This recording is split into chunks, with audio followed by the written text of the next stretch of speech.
Up at night, yeah. Make all the demons quiet, yeah. We were built to thrive, yeah.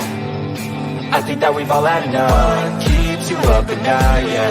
Make all the demons quiet, yeah. We were built to thrive, yeah. I think that we've all had enough. Yeah, I think that we've all had enough. Sick of dealing with the old plan. They know that we're calling it wrong.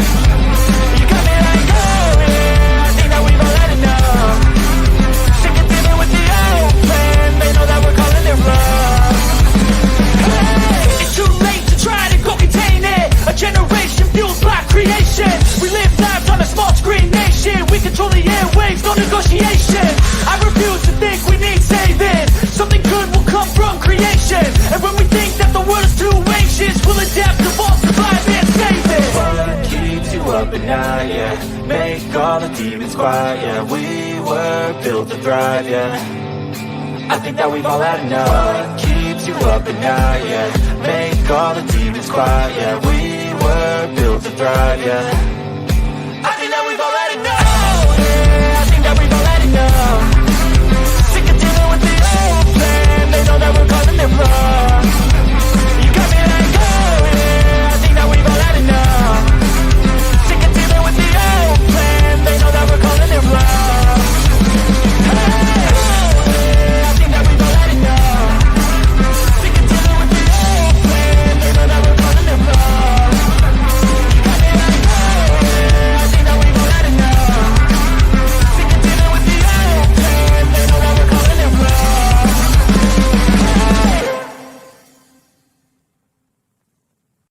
Nobody is coming to save you. Get up. Be your own hero.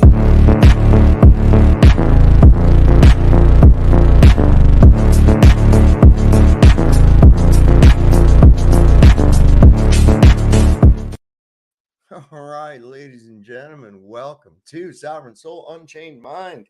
We're going to have a little bit of a Globitis Clinic out there, so if there's anybody that is suffering from this malady that is causing insanity, send them this way. We're going to talk about some funny things that I found here recently. Boy, did you all catch Flatzoid? He was supposed to debate our good friend Timmy Bob, as some of you know him. And I'll tell you, man, he didn't show up. Big surprise. Big surprise. I didn't figure he would. Guys, kind of, you hear us. That's something Wong. He's from the Communist Chinese Party, to make sure that I'm following the line. And he's the one responsible for that watering noise. I don't even want to know what he's doing behind that box. But anyway, yeah, it was a shame. I was kind of hoping he'd show up there because that guy, boy, wow, talk about having a breakdown. In every time one of his arguments got knocked out of the way, like, okay, that's a belief. Here's the reality. He just would giggle maniacally. I don't know if that was a put on. I mean, he certainly didn't find it. It's not that humorous to elicit that kind of a laughing response. But I think that's part of that. Of course it is. It's part of that mockery attempt that, oh my God, that's so funny that somebody would think that. And it's like, I didn't laugh when you told me you're crazy nonsense, but you laugh when I tell you, wow. So that was kind of interesting. I had a good time watching that. It's kind of weird watching it back because, you know, when you're on it doing the thing, and then later you go back and you watch it from that third person perspective. it seems it's like you see different stuff that you missed while you were in it. You know, it's really quite hard to understand to grasp. But I've also had. I'm going to put a poll. I want to put a poll over here, real quick in a minute. Does anybody really think this? I mean, is this the globe fucking belief for real? I mean, even when I believed the globe, I never thought that air pressure was due to the weight of the air. Okay. But apparently, these globe people, now I don't know if all of them do, but they think that the air pressure is caused by the weight of the air. And I say that the pressure is due to the displacement, right? So, for instance, what's the pressure on the air right here? Nothing. The only time there's pressure is when there's something displacing or restricting the gas molecules from moving. And an increase in volume increases the pressure. It's not because of weight of air. How much the fuck does air weigh? Air can only have weight in a contained volume. And the only way to have a volume of air is through containment. So this whole idea of gravity pulling on air, I mean, if it's air pressure is caused by the gravity of the air, then how do they achieve 14.7 psi on the space station? There's no gravity there. So in one instance, the pressure is due to containment and displacement. And on Earth, it's because of gravity. That is the fucking dumbest stuff I've ever heard. So I want to give a shout out to everybody that's in the audience out here tonight so far. It looks like I got Bubbly loves Jesus. And I'm sure Jesus loves you too, Bubby, Michelle, Naikas, what's up, baby? Nikki Duncan's with us. Push button 62, one more quarter. Got Angela, baby Carson. We got Anson Howard. What's happening, my man? There is no real vacuum of space. It is a void of matter. Well, by definition, a vacuum is a privation of matter. So how do balls of gas form in an area that is defined as a privation of matter? Can't have it both ways. Mr. Leahy, 1510, is with us tonight. I hope his lovely daughter, Barbara. How you doing, sweetheart? Earlier, it was funny. I was watching Jaron on his stream, and he has that speaker's corner, and people call in. And this guy came on, and he was talking about. He says, "What's that one guy you talk to? The guy that has a big nose?" And Jaron says, "Dave Weiss," and he goes, "No, this other guy." And my wife and I started laughing our ass off. A couple seconds later, I saw Dearth in there saying, "Eat a bag." At first, it said, "Eat a bag of ducks, Jared," and then he's fucking autocorrect, and then he said, "Eat a beag of dicks," and he had to finally say it the third way. I told him, I says, Dearth, we just so happens I sell bags of dicks, so just in case you need those for any reason. Got Thrashless Smith says air needs to go. The air needs to go to Jenny Craig's. It does. It's getting fat. It's getting worse. Thrashless. Let's see. Sean Alkey's with us. Who else I got up in here? Locksmart. Logical observations. Hey, we're all about those. One more quarters with us. Joyce B. Ida Hat. Are you the hat though? Ionosphere. Play on words. Soul lure system.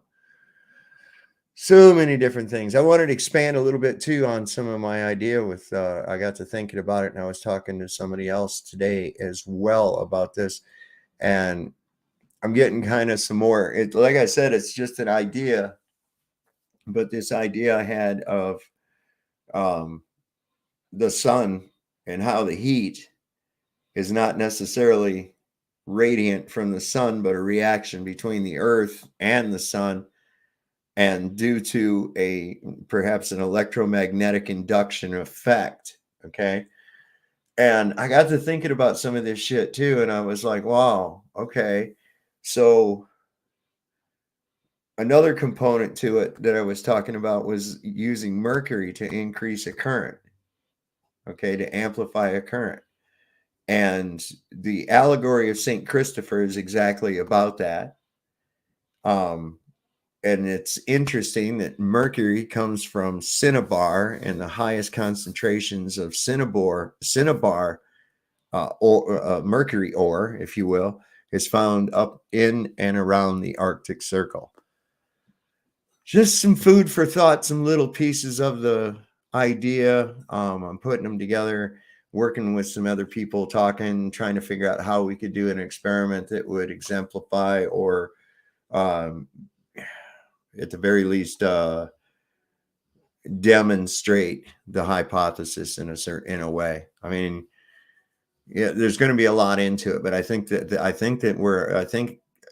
it resonated to a point where when that came to me, and I'm not kidding you guys, when that came to me, and I'm not saying I'm right, I'm just saying that when that came to me, it was almost like, you know how that when you're going down the road and you go over a little hump and you get that little woo inside your stomach. That's what happened. As soon as that flashed into my head, it was like, and I just went, ooh, oh, I might have this. This might be a component. This might be some pieces to the puzzle, because let's face it, folks, we know what it isn't, right? I mean, a ball of hydrogen formed together for no apparent reason and then had its own gravity, which is all of that is against the behavior of gas in the first place. It's completely against the way gas behaves. So somehow the gravity of itself squeezed in on itself and caused a nuclear fusion. And that's what the sun is. And I'm like, so it caused it to turn into a plasma.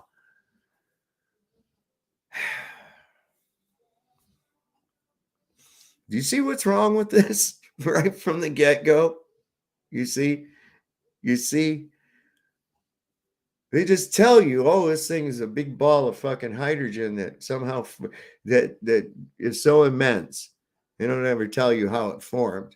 They just tell you this ball of hydrogen that became so fucking immense on itself that its own gravity crushed in on itself and caused it to undergo nuclear fusion. And now it's a plasma nuclear fusion reaction. I'm like, how the fuck you know any of that dumb shit, man? First off, there again, how do you get a ball of gas to form any fucking where? I mean, without containment shaped like a ball or in a bubble is the only way you can have a volume of gas. Other than that, you cannot have a volume of gas. What's it weigh? And I was trying to explain to this guy relative density, how this actually works.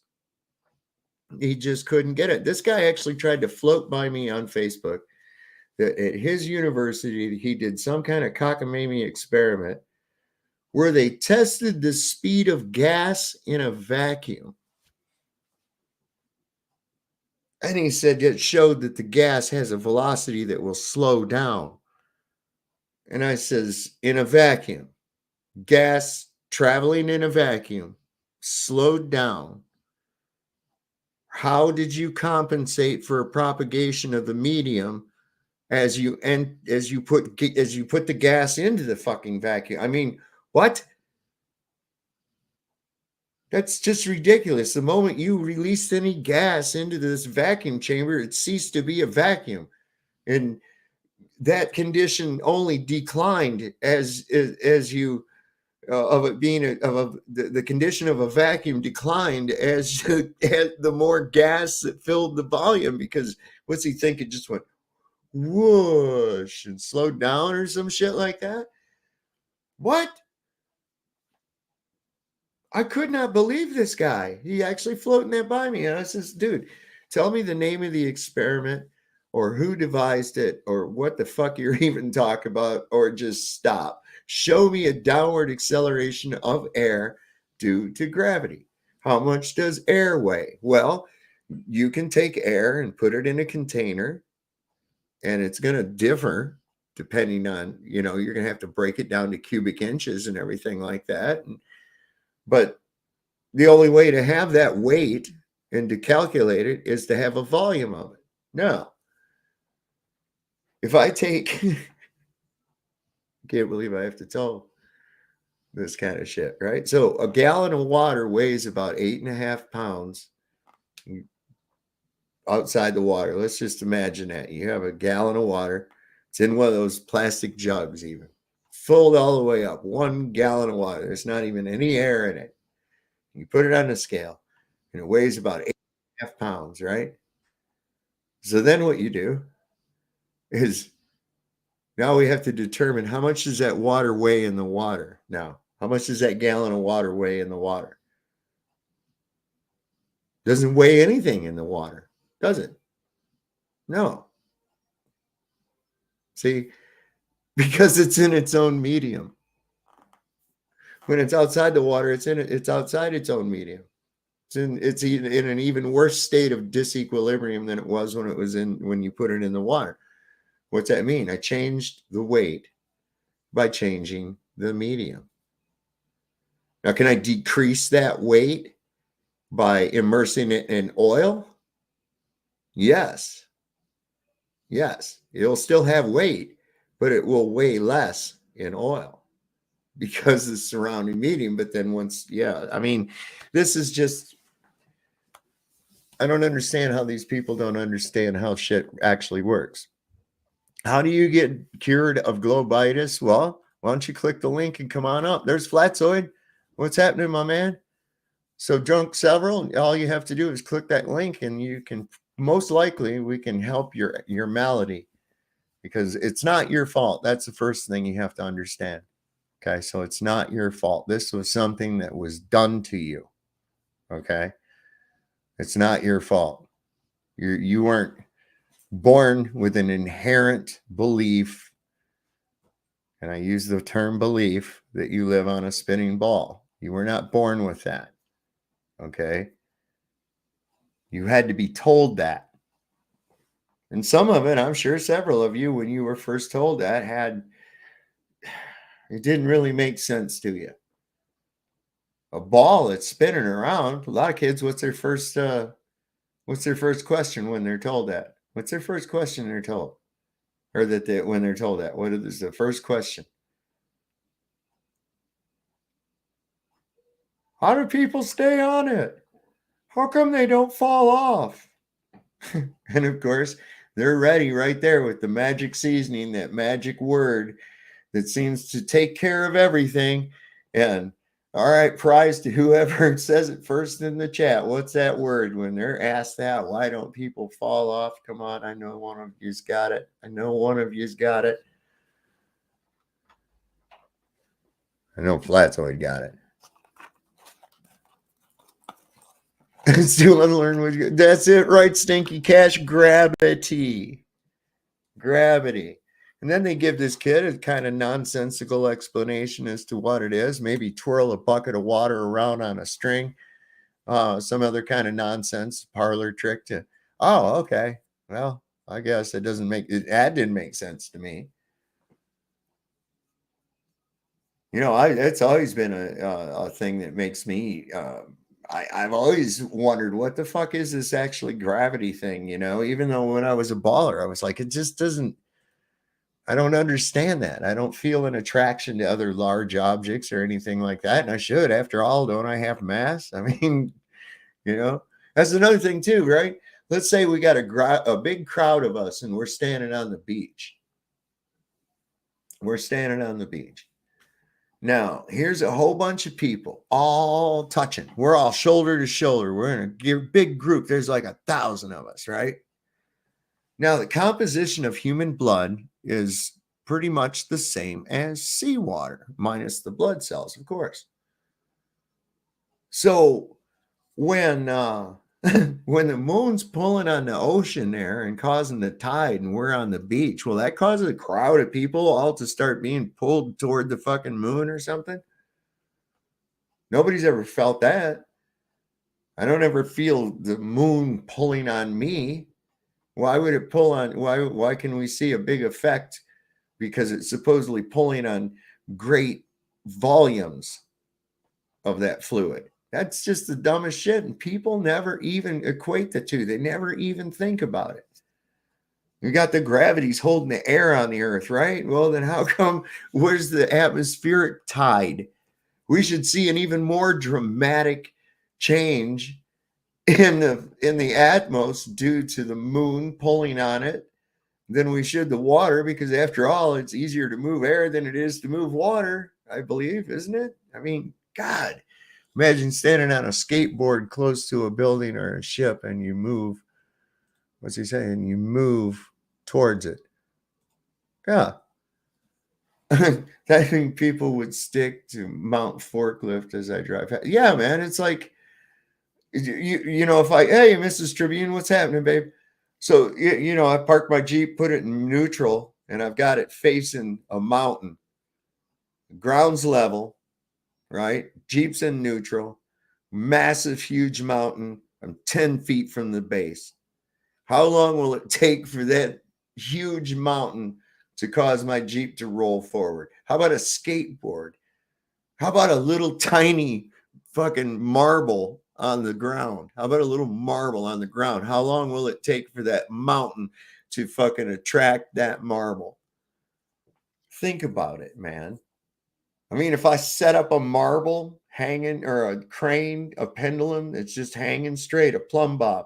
If I put a plumb bob 15 feet, 10 feet from the base of a mountain, and I got that thing set and level, right? That thing's totally plumb. That mountain going to draw that plumb bob toward it? Am I going to see a deviation in plumb because of the mountain? No. That's some of the dumbest shit I've ever heard. My Cavendish, that's right. My bacon dish. You must remember, around a mountain, you have air currents. Oh, yeah, that's right. So not gravity. I love that he was doing that the other night. Flat's really, he was doing that the other night to that guy, he's sitting there going, well, he kept talking about a buoyant force. And it's like, I'm sitting here going, buoyancy's not a force. Even my wife said that. We're sitting there, she was watching it with me, and she goes, buoyancy isn't a force. I know, it's displacement. Buoyancy is a result. Okay, buoyancy is a result of it. It's not the force itself. So you don't have buoyant forces, you have displacement forces.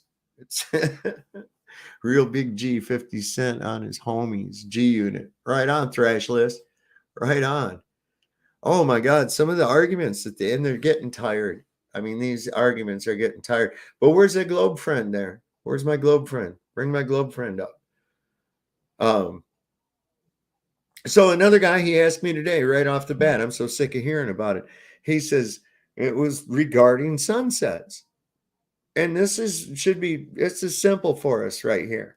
Well, how come I can't see this for this distance or whatever? And it's like, because of your angular resolution and your field of view.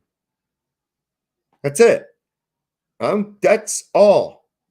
I don't have to teach you what those things are if you don't know what a field. That's the way I look at it with these guys. If you don't know what a field of view is and you don't know what angular resolution is, then I can't fucking help you. Keep being fooled into thinking you're seeing shit going over a curve. But it's that simple, because you can see further if you increase your field of view through elevation. That's a no-brainer. But your angular resolution isn't going to increase. You can increase your field of view, but it doesn't mean you're going to be able to resolve things further. You may be able to see a further horizon, but in order to see things along that, I mean, like at 120,000 feet, you're not going to be able to resolve too many details of the earth from up there.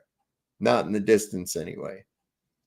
I mean, it's just the way your eyes work. And if you go, we'll use a camera and zoom in on it. Listen, you're still only magnifying what can already be seen. Okay? All you're doing is resolving that. And you have to take into all consideration of opacity of the medium, all kinds of things. And incidentally, I want to make note that if people would notice at these high altitude balloons in the various photographs and video footage, I want you all to notice that the sun does appear a different size in each one of those fucking videos based on where they're at. So there you have not lost anything due to the field of view at all. And you have none of the opacity to deal with. So keep note of that when you're looking at those high altitude balloon videos. Okay. That sun will have a different apparent size. Sometimes I've seen it, it's real small, way off. So how does it get real small? There's your angular size change. You don't see an angular size based on your field of view, and it goes out of your view and into the opacity of the Atmos before it can actually change much in angular size. It's already far away from you. You don't get to see it long enough for that. But if you can see it long enough, like from a high altitude balloon, then you will see a change in it. It's not that I mean, the videos, it's in video evidence. So I also wanted to, true Sav, yes, even from a plane, the sun has different angular size. That debunks 93 million miles distance. It does, man. It does. I mean, you got to figure that the sun's distance is not measured. Okay. It is calculated. It's calculated. That's a difference. Okay. Calculated through observations. That's even worse. Okay. So this is the same thing as we have with our maps, with our oceans and shit. Okay. Those are measured through observation. Those are calculations, those distances, and the land is measured physically. So, do we have any accurate maps? No, I'm sorry, folks. We don't. Solar eclipse time. Yeah, we're going. We're going down to Ohio. And we're going to, I forget what the name of the place is we're going to. I'll have it for you all next time. I got to check with the missus. She keeps track of all that shit because I'm a doofus and I forget things. So when it comes to things like that, I leave it to her. She loves it. She's good at it. So we're going to be going to check that out. I was going to say, Sean Hawkins, I guess, made recently a video. He did a live, I guess, about me the other night. He did one about me and Flatzoid the other night. And I just thought I'd bring up the condensed version of it if y'all wanted to see it real quick. Okay, so here it goes.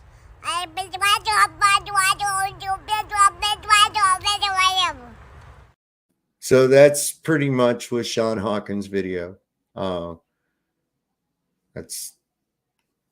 You can go over to his channel and watch it. Maybe he can get up past, I think he was at 52 views the last time I looked. And I thought, somebody ought to go over there and show Sean a little bit of love. Maybe go over there, tell him Sav sent you, leave a comment, whatever. He's saying the guy's having trouble. He's not getting a whole lot of views and shit. So, so what happened to Drunk Several do you have Globitis? Did you want to come on up and deal with that? Oh, let's see what Locksmart says. Have you heard of a song by the Zombies called Telescope, Mr. Galileo? No, I don't believe I have. I'm going to look for it and so I can listen to it later. Let me see. Telescope Zombies. Telescope. Oh. Yeah, there it is. All right. I would play it, but YouTube frowns on me doing things like that, and they'll try to hit me with a copyright strike, and I'm trying to be good. I'm trying to be good here. My last strike that I got came off of my channel now, so it's gone, and I'm happy about that. I think that's awesome. Not that I really give a shit. I mean, I'm doing okay. It's just I don't want to get shut down, and I got a lot of great people in my audience, and you know, we try to play their game as much as we can without puking. You know, there's Deborah Clark. Good to see you. Good to see you. So I said something about putting a poll in the chat, and I'm going to go ahead and do that. Let's see. I'm going to click on that thing. Let me just do it this way. So air. You booger. Oh, there. That's why I clicked in the wrong spot. Duh. Air pressure is caused. Oops. By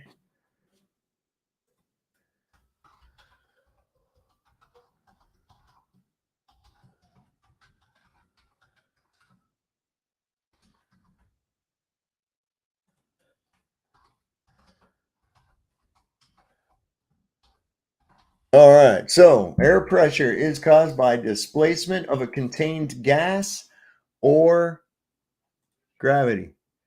There you go, guys. Stinky Cash, don't be a turd and vote the right way. For all the poll lovers. Well, you know, now, I see what you did there, Sidewinder. I see what you did there. For poll lovers, I get it. You're something, boy. Definitely gravity. Stinky Cash says it's definitely gravity. Let's see. Let me do something else there. I got a bang, bang, bang. Do. So, embedded within those subliminal messages at the bottom of the screen, you will find an email to me at taurusfield369@yahoo.com. My Cash App is in there. And also to remind you people to hit the like button or hit the dislike button. I don't care. Just hit one of the buttons. You see, because since they took away the number of dislikes that people can see on there, I'm starting to glitch a little bit. So y'all chill in there for a second. If I hit a gravity pocket and go away, don't go anywhere. I will be right back. I promise. So, anyway, yeah, see, he's making that noise again. Oh, we're pissing somebody off out there. We're pissing somebody off. Thought you had over.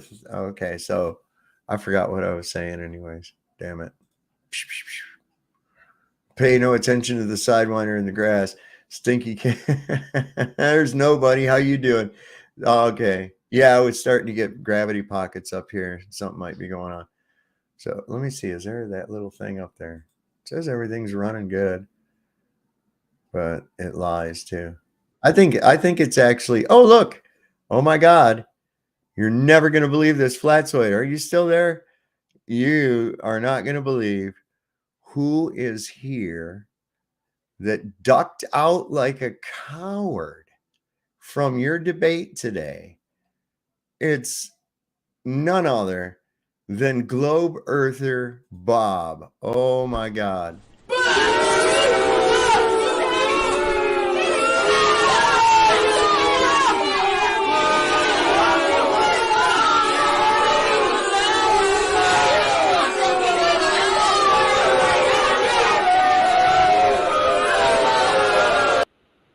Damn. And people was upset, brother. What's going on? They love me. Why did you duck out on Flatsoid today? He had a monstrous time. I mean, it was like way off what I thought it was. Well, you were supposed to go on his show and debate with him, and you never showed up. He messaged you and or emailed you and shit, and you still didn't show up, didn't respond back. Why were you such a coward? Because it was 3 a.m. in the morning. So you agreed to it though. Yeah, but I thought it was my time. 3 a.m. in the morning. It was 3 a.m. in the morning. Where are you at? Where are you at? Where the fuck are you at? I'm currently in Japan right now. You're in Japan right now. Well, why do you tell people you're in the UK? That's where I'm from. See, I think you're a fucking liar. How am I later? Well, you're no good on your word. You agreed to go on Flatsoid's show, and then you ducked out with absolutely no indication or notice, like a coward. Because I'm asleep. What notice you want me? And why did you agree to it? If the hour wasn't sufficient for you, why did you agree to it? Because I thought it was my time. I thought he meant my time. Oh, really? So does time work differently on a globe or something? No, I thought we agreed on a schedule that fit my schedule, but not. But Well, you were given the set time. If it didn't correspond with what was amicable to you, you could have adjusted that or said, no, that doesn't work for me. I have to sleep. And you're not in Japan. You're not in Japan at all. I am. Yeah, I am. No, you're not. Prove you're in Japan. Prove to me right this minute that you're in Japan. You got a television set?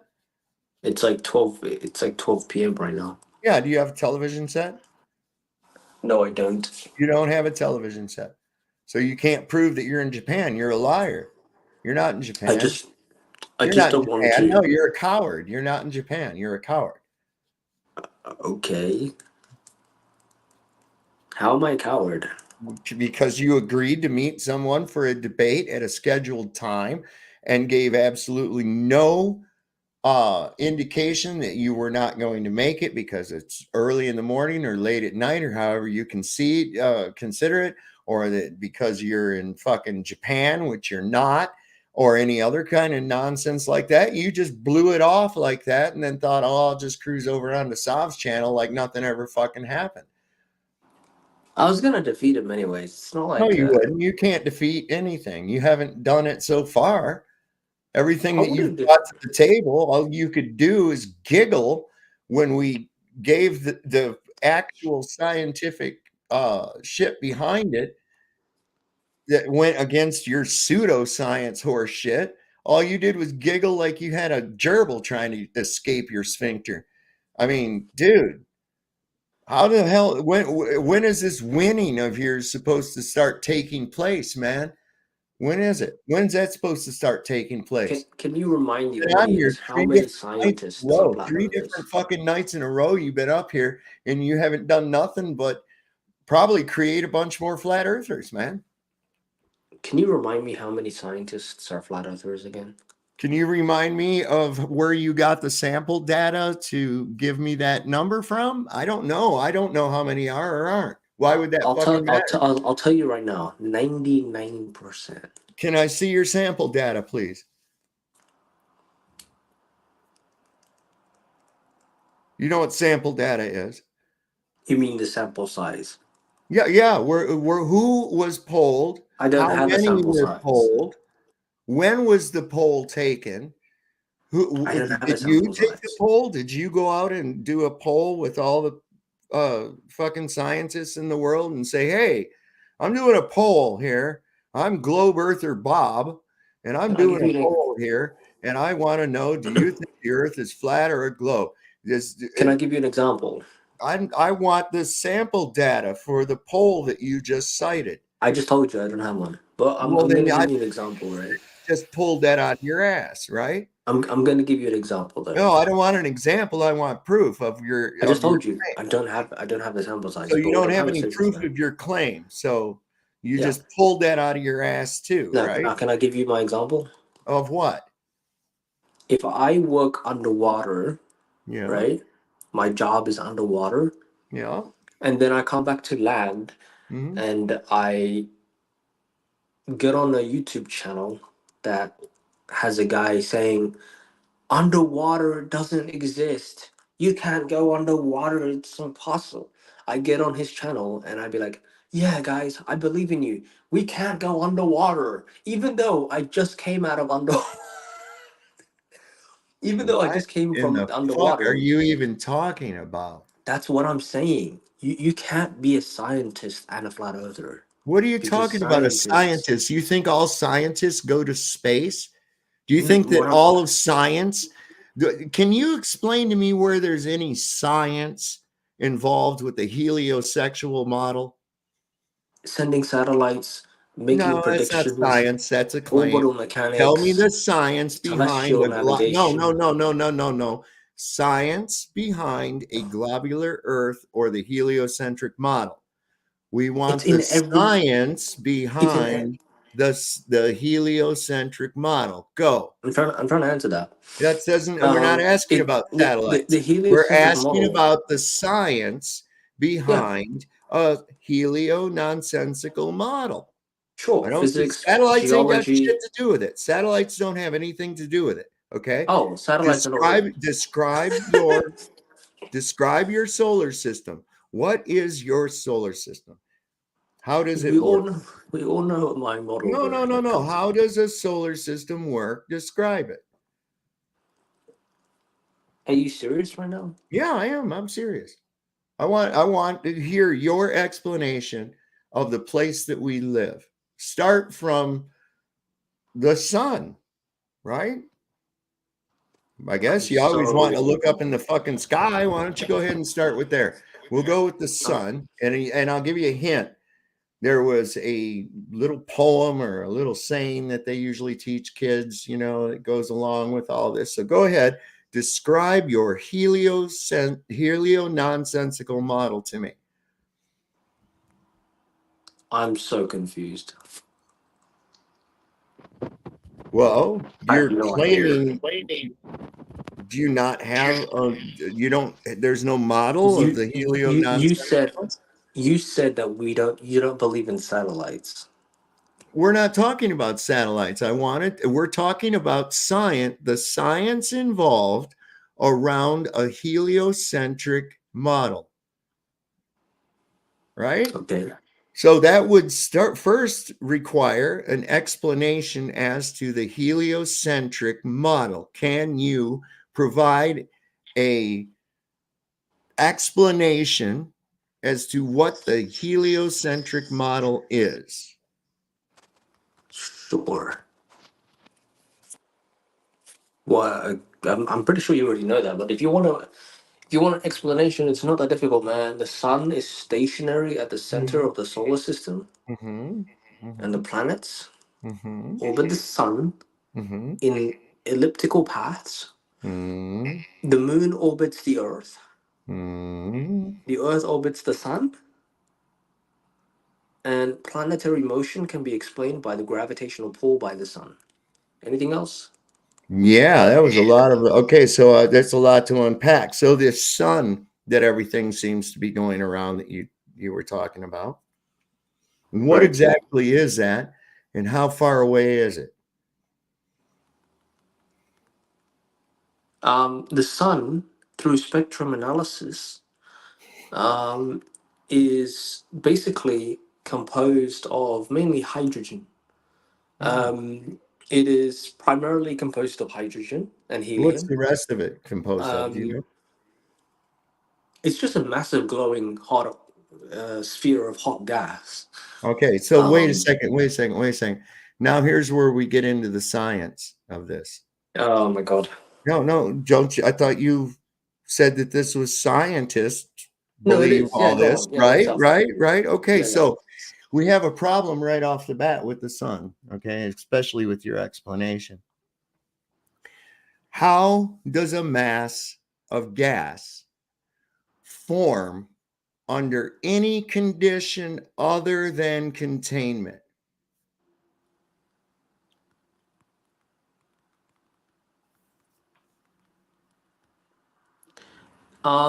Look, there is an explanation for why That's what I'm the looking sun for. is. That's what I'm looking Um, for. How does a mass of hydrogen collect together under any fucking condition without containment?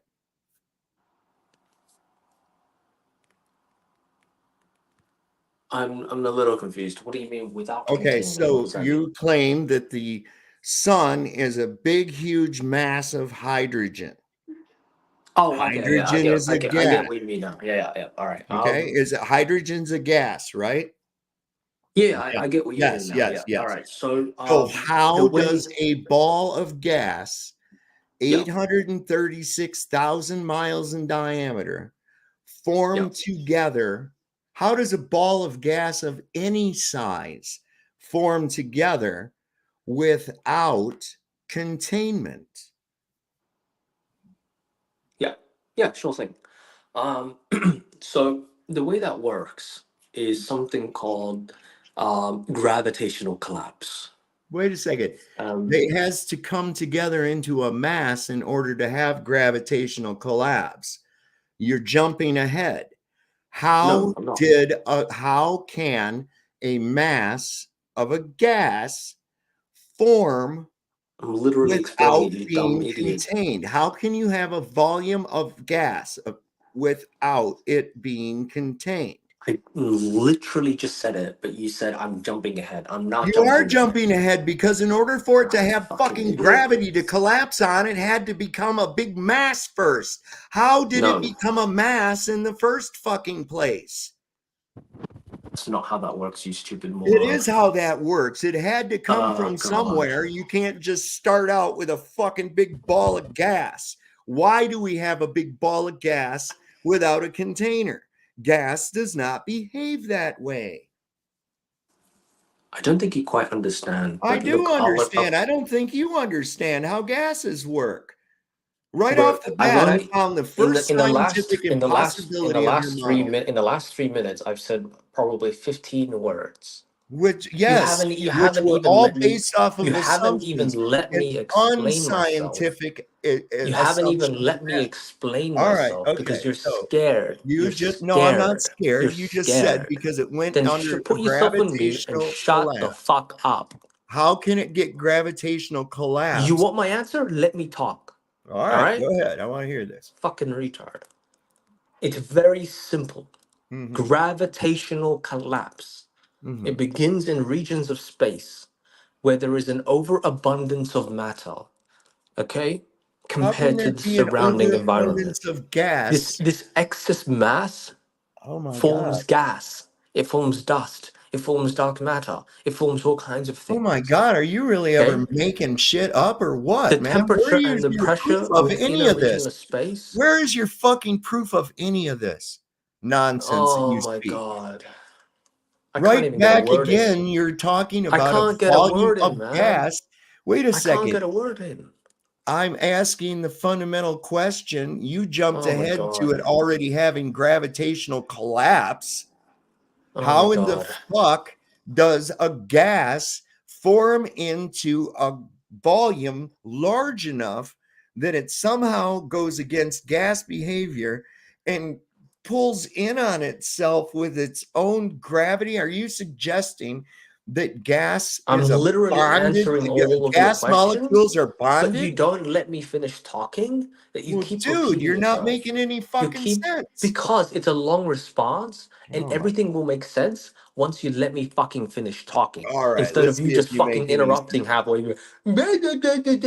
Well, Jesus Christ, dude, If you if you're let me going finish ahead, you're talking, just assuming that a ball of if you let me fucking gas finish can form talking, then and then maybe jump into maybe gravity. today you will learn something if you just let me finish Oh talking. my Instead God, of being dude. a stupid moron like an old man you are. You're See, not that's all really you doing have. anything. That's all you have. You All right? understand Are you that? You done? understand because Are you you don't done? have any logic. Are you done? Am I done? You're about to be done. Fucking You keep stupid. fucking talking to me like that, you little son of Listen, a bitch. I don't know who the fuck you think you are. because you're too stupid, you're not willing to listen. You're too dumb. Well, go ahead. Give me your All right. spiel, and then I'm gonna rip it All right. apart. Go ahead. Fantastic. Good. In space, In where space. there's an overabundance of mass, or sorry, overabundance of matter, compared to the surrounding environment, you have something What? called a gravitational collapse. Now, in What? that particular space, if the temperature is high, you have thermal pressure that can counteract the gravitational forces and prevent collapse. However, if the temperature is too low, you can have gravitational attraction can overcome the pressure, leading to the gravitational collapse. And You also have interactions with neighboring objects like shock waves and turbulent Oh motions. my God. Shock Um, waves? and Wait. these, How do you get a shock wave in a void when there's nothing to propagate the wave? What the fuck are that you talking about?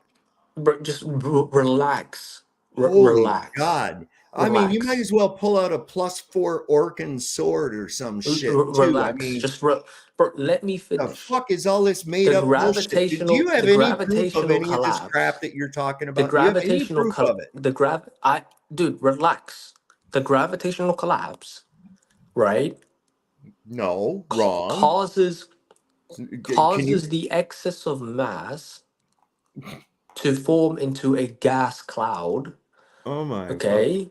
And this gas cloud contains enough mass, it overcomes internal pressures, causing the region to become Internal gravitationally pressures? unstable.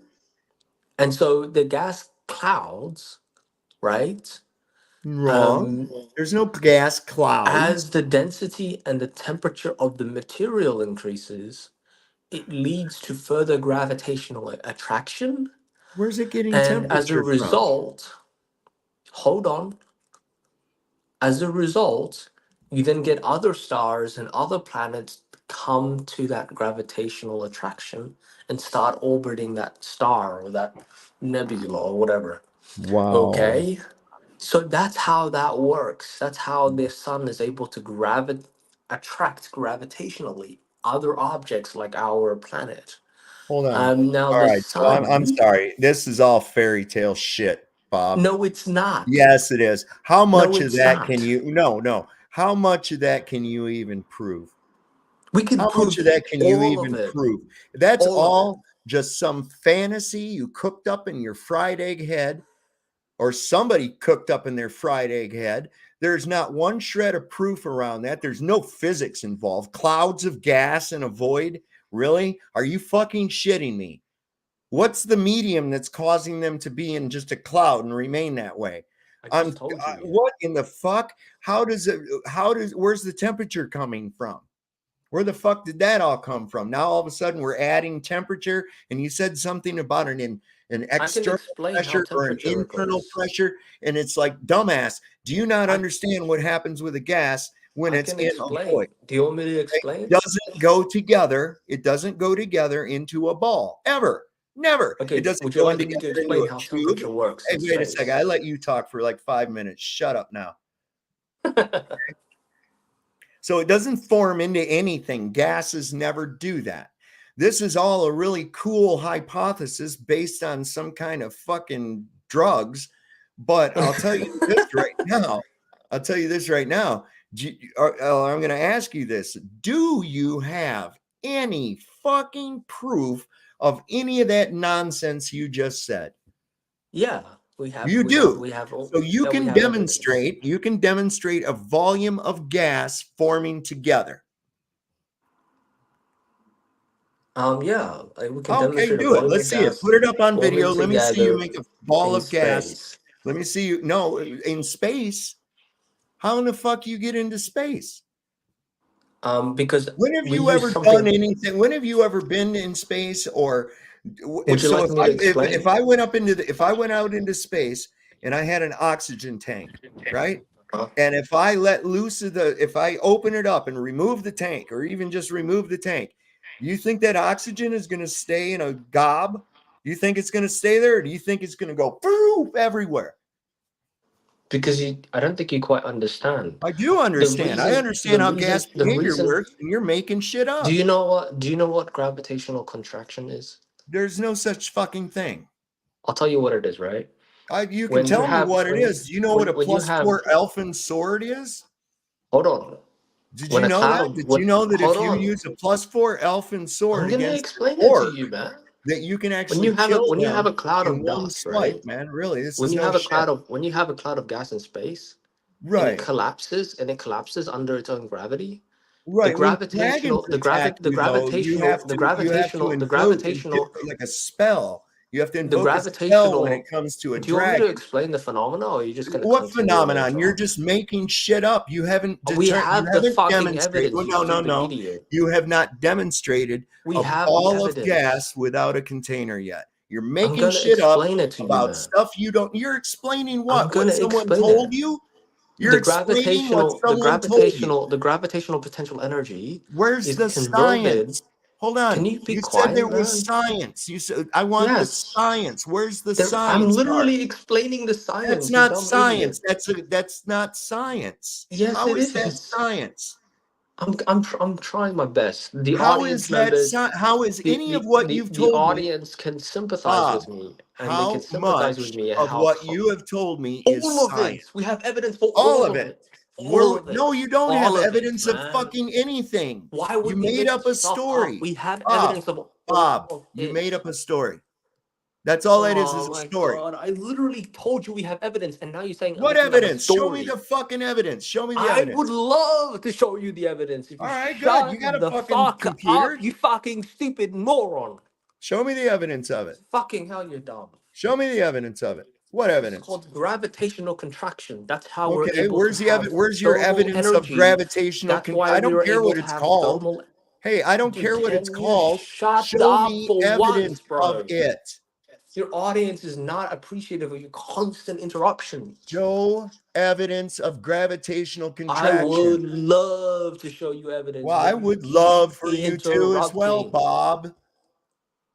There's something called gravitational Well, contraction. When there's you have something called a gravitational fucking potential +4 energy, elfin the sword too. gravitational potential energy is converted into thermal energy, which it then increases the temperature of the material or the cloud. Okay, that's how Theoretically. you're able to have increase in temperature. You No, freaking okay, so now moron. show me a demonstration of this. Absolutely, I would love to show you a Okay, demonstration, show me but right I now. can't Show show me a you. demonstration of it. What, Show with me an a experiment? demonstration of gravitational collapse or whatever the fuck it is you're talking about. Dude, that's gonna take hours of Why is explanation, it going bro. to take hours? Because I don't even have the means of sharing my screen. First of all, Yeah, you and, do. and second of Yeah, you all, do. Yeah, you do. no, but no, because Yeah, I'm you do. using my No, phone. what? I'm Look, using. my ass. Fuck you. You have evidence of the bullshit you're talking about or not? We can talk about how Do increases you? in I don't want temperature. to talk about it no more. I want you to bring some fucking proof to the table of your little Narnia Okay, well, fucking bullshit story you we just have had. evidence for everything, but You there's only a really? Then limited. show me the fucking evidence. But the thing is, Direct me to it. I can't Direct share me my to it. screen. Where I can can't I share my find it? screen. Where can I I find can't it? share my screen right now. Where can I find it? What do you mean? Where can I find it? Where can I find it? Find what? I'm on the fucking internet. The proof of gravitational So wait, collapse. wait, so wait. So do you think that the sun is not made of hydrogen? No, I don't. Why would I think it was made of hydrogen? Why would You're so anybody think dumb, it's bro. made of hydrogen? Have you heard of something called spectrum analysis? Yes, I have, and it requires containment. Next. Can you explain? You don't know that? You Spectrum do realize that analysis. Flatzoid uses spectroscopy all the time, right? In his job. Oh my god, you're stupid. Yeah, yeah. Spectrum analysis, right, He knows is a what it is. technique. Hold on. Spectroanalysis, blah, blah, Hold blah, on. Can blah, you blah. relax, bro? Show Can me you proof. Looking at a fucking rainbow split out of some light you're getting through God knows what medium and deciding what the fuck it's made of. Dude, you can't even tell if there's a fart in a jar 2 miles away with that method. Get the fuck out of here with that. Are you Don't even serious right use now? it. You don't even know what you're talking Okay. about. So now you went from flat earther to just completely science denier, which It I'm isn't sorry, dude. science. It's I don't pseudoscience, look, dude. buddy, buddy, What's buddy, the buddy. fucking science part of it? You said What's the Cavendish. science part of it? You said What's Cavendish the science was. part of looking at something? What is the science part of looking at something? I can tell you're ignorant, which is hilarious. What But look, is the listen. science part of looking at something?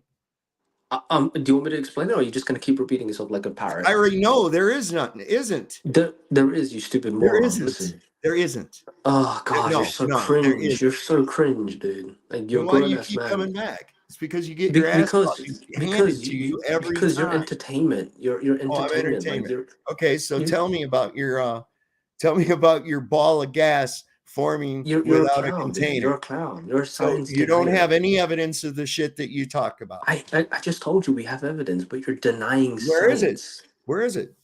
I don't like science Where deniers. is it? Dude, I didn't have the time to share my screen, right? But like, listen. You do have time to share your screen. Listen, what Nobody's I'm trying going to say is anywhere. this, Go ahead. right? You've denied all of these scientific experiments. It's They're actually not quite shocking. experiments. What the fuck are you Because talking about? hold What on. Can I experiment? just say something? What experiment are you fucking talking about? Hold on. These experiments that you're denying, these are the foundational experiments of science. You know Well, that, that's right? why you're fucking Like what I'm wrong, trying to because say they is this, weren't right? experiments, dumbass. Hold on. Everything that comes from science is because of these foundational No, it's experiments, like the not. Cavendish No, and it's despite the that. spectrum It's analysis and despite all that. of these That's techniques and not experiments. science. God These are the damn. You don't even foundational. know what So science is, if you can Bob. imagine, You right? If don't you can even know what imagine, science is, Bob. You don't even know what science is. Okay?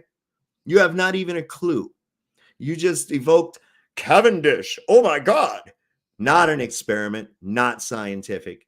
You brought up spectroscopy, not scientific, not an experiment.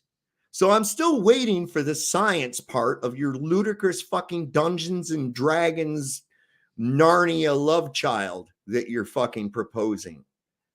Dumb fuck. Jesus Christ, man.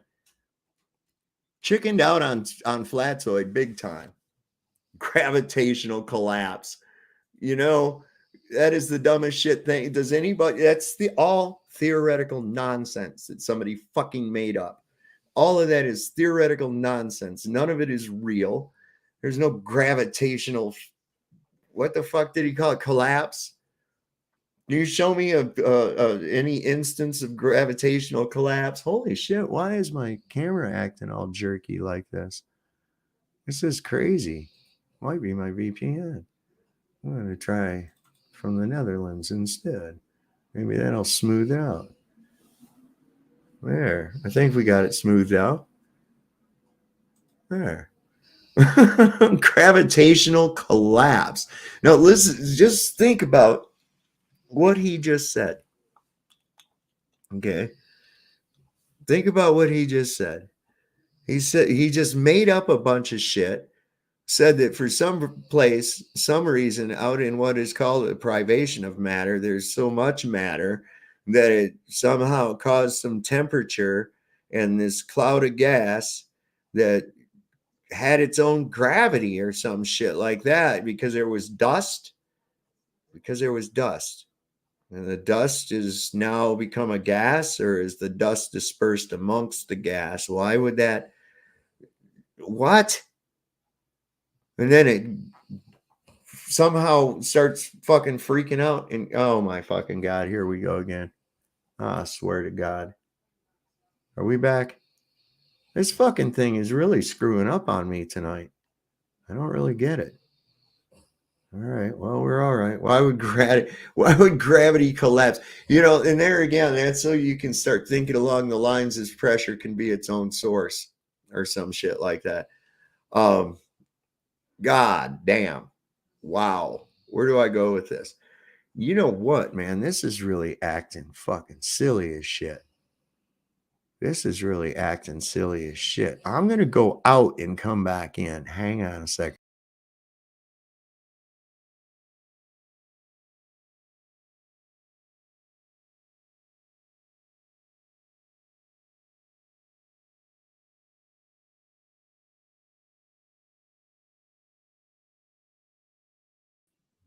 There, let's see if that fixes it a little bit. I don't know, man. Sometimes you get these little glitches. I think they're sent. I think they're sent to my computer through the web. I really do. I think they're fucking with me with that shit. I really do. I have no other reason for any of that shit. I don't ever have those problems any other time. Any other time. But that is such a nonsense little tale from our coward Timmy Bob, who was too much of a coward to show up on Flatzoid's perspective. And I'm saying, fuck him, you know? All right, listen, guys, here's what's going to happen. I'm going to have y'all, I'm going to take you a break. I'm going to do a pee break. I'm coming right back. And I'm going to reboot this system. I'll be back in just a minute. So I'm going to be, in case anybody shows in, be right back. Okay. I'll be back in just a minute, guys. Let me do this.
There we go.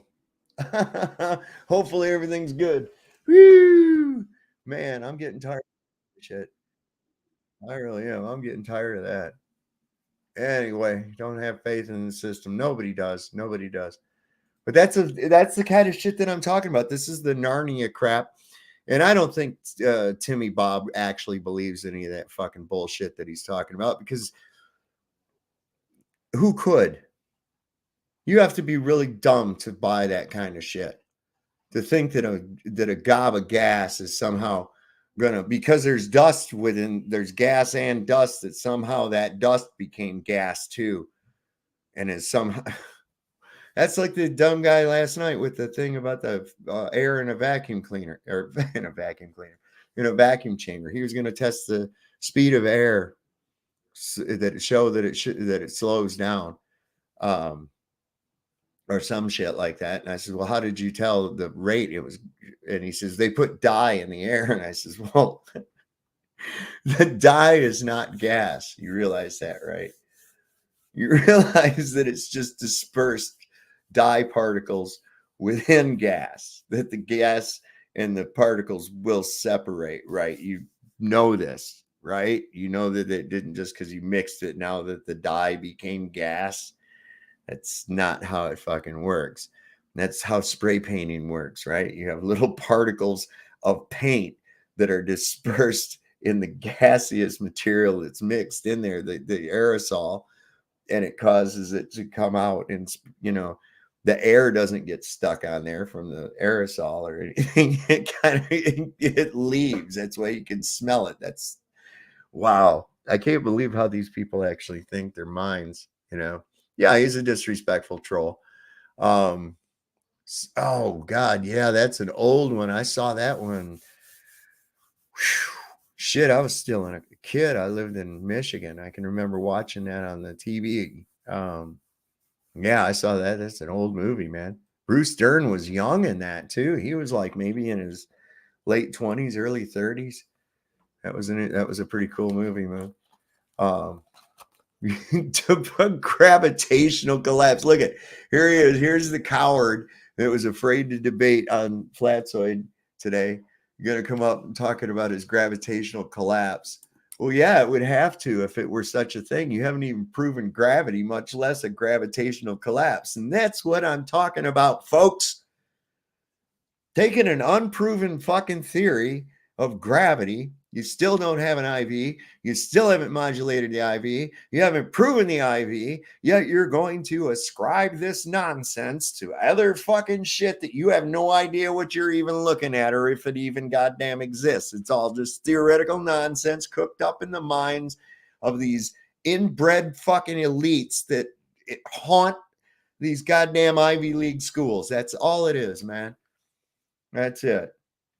I was going to bring you back on, Mercedes, but you kept talking over me. I want the science. And if you show me some kind of a fucking cartoon, I don't want to see it. Here's what I want you to produce. I want you to produce a fucking volume of gas without a container. That's what I want you to do. You can't do it. It can't be done because gas doesn't behave that way. Quit being a fucking ignorant. You better stick to race cars. You've been sniffing too much goddamn exhaust fume. Is what's going on with you, brother. What was he saying? You denied scientific foundation. It's not, it might be a foundation, but there's nothing scientific about it. And what good is a foundation if it crumbles? It's a weak foundation, Mercedes. Timmy Bob. It's a weak ass fucking position you got, brother. Look at here. There's Harmon. What's happening, Harmon? Just leaving the casino. I left it for investment. My money's going to grow while I'm gone.